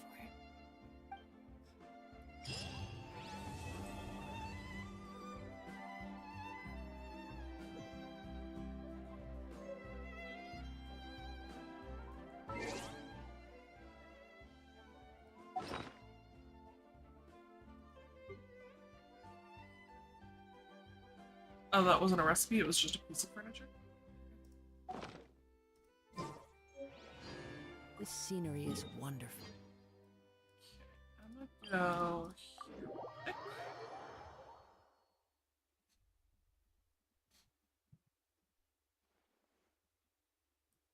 here.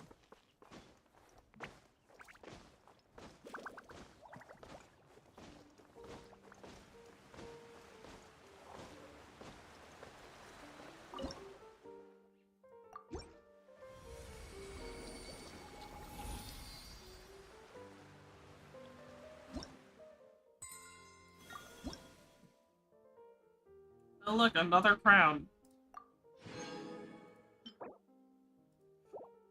27.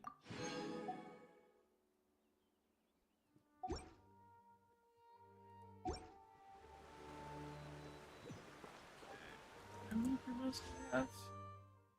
Really? Really?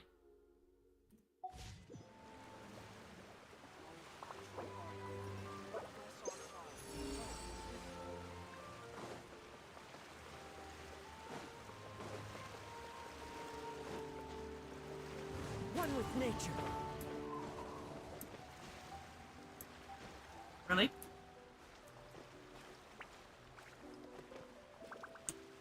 The wind knows me.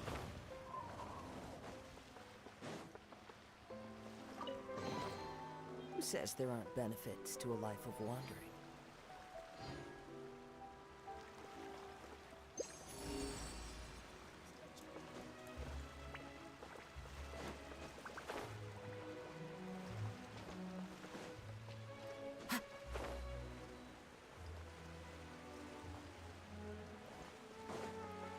Time to go. Where is it? It's all the way up. One with nature.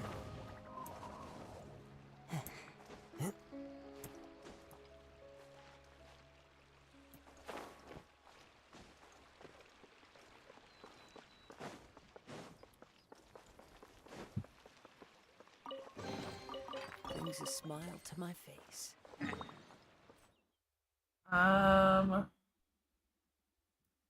We're gonna go here and do the wish here.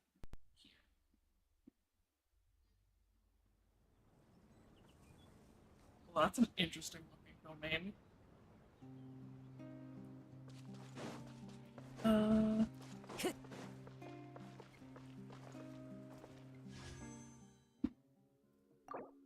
I'm at like 28 minutes. I'm not gonna get it.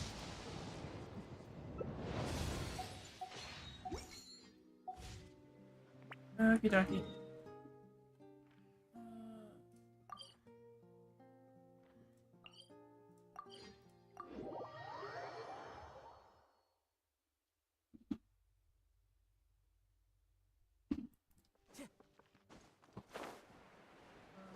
Boards.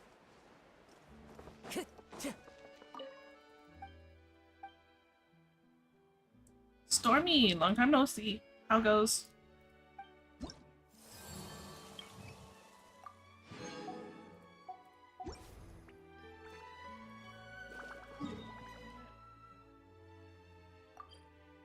Oh, right, because I couldn't actually collect all of these earlier.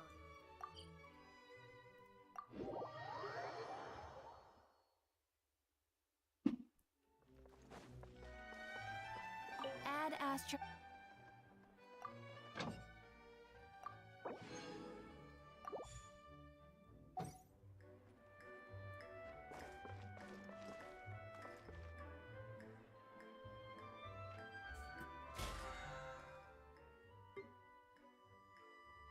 Oh, I guess I already got that one earlier.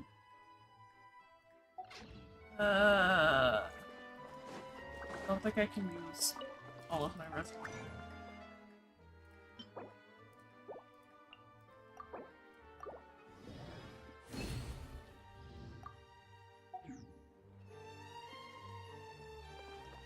Well, I don't really have anything else to do. I mean, I do, but I'm tired, so I'm not gonna like start another story quest because that would just take a long time.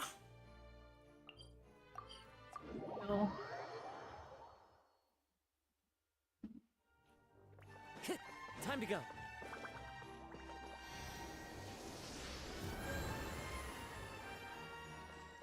Alright.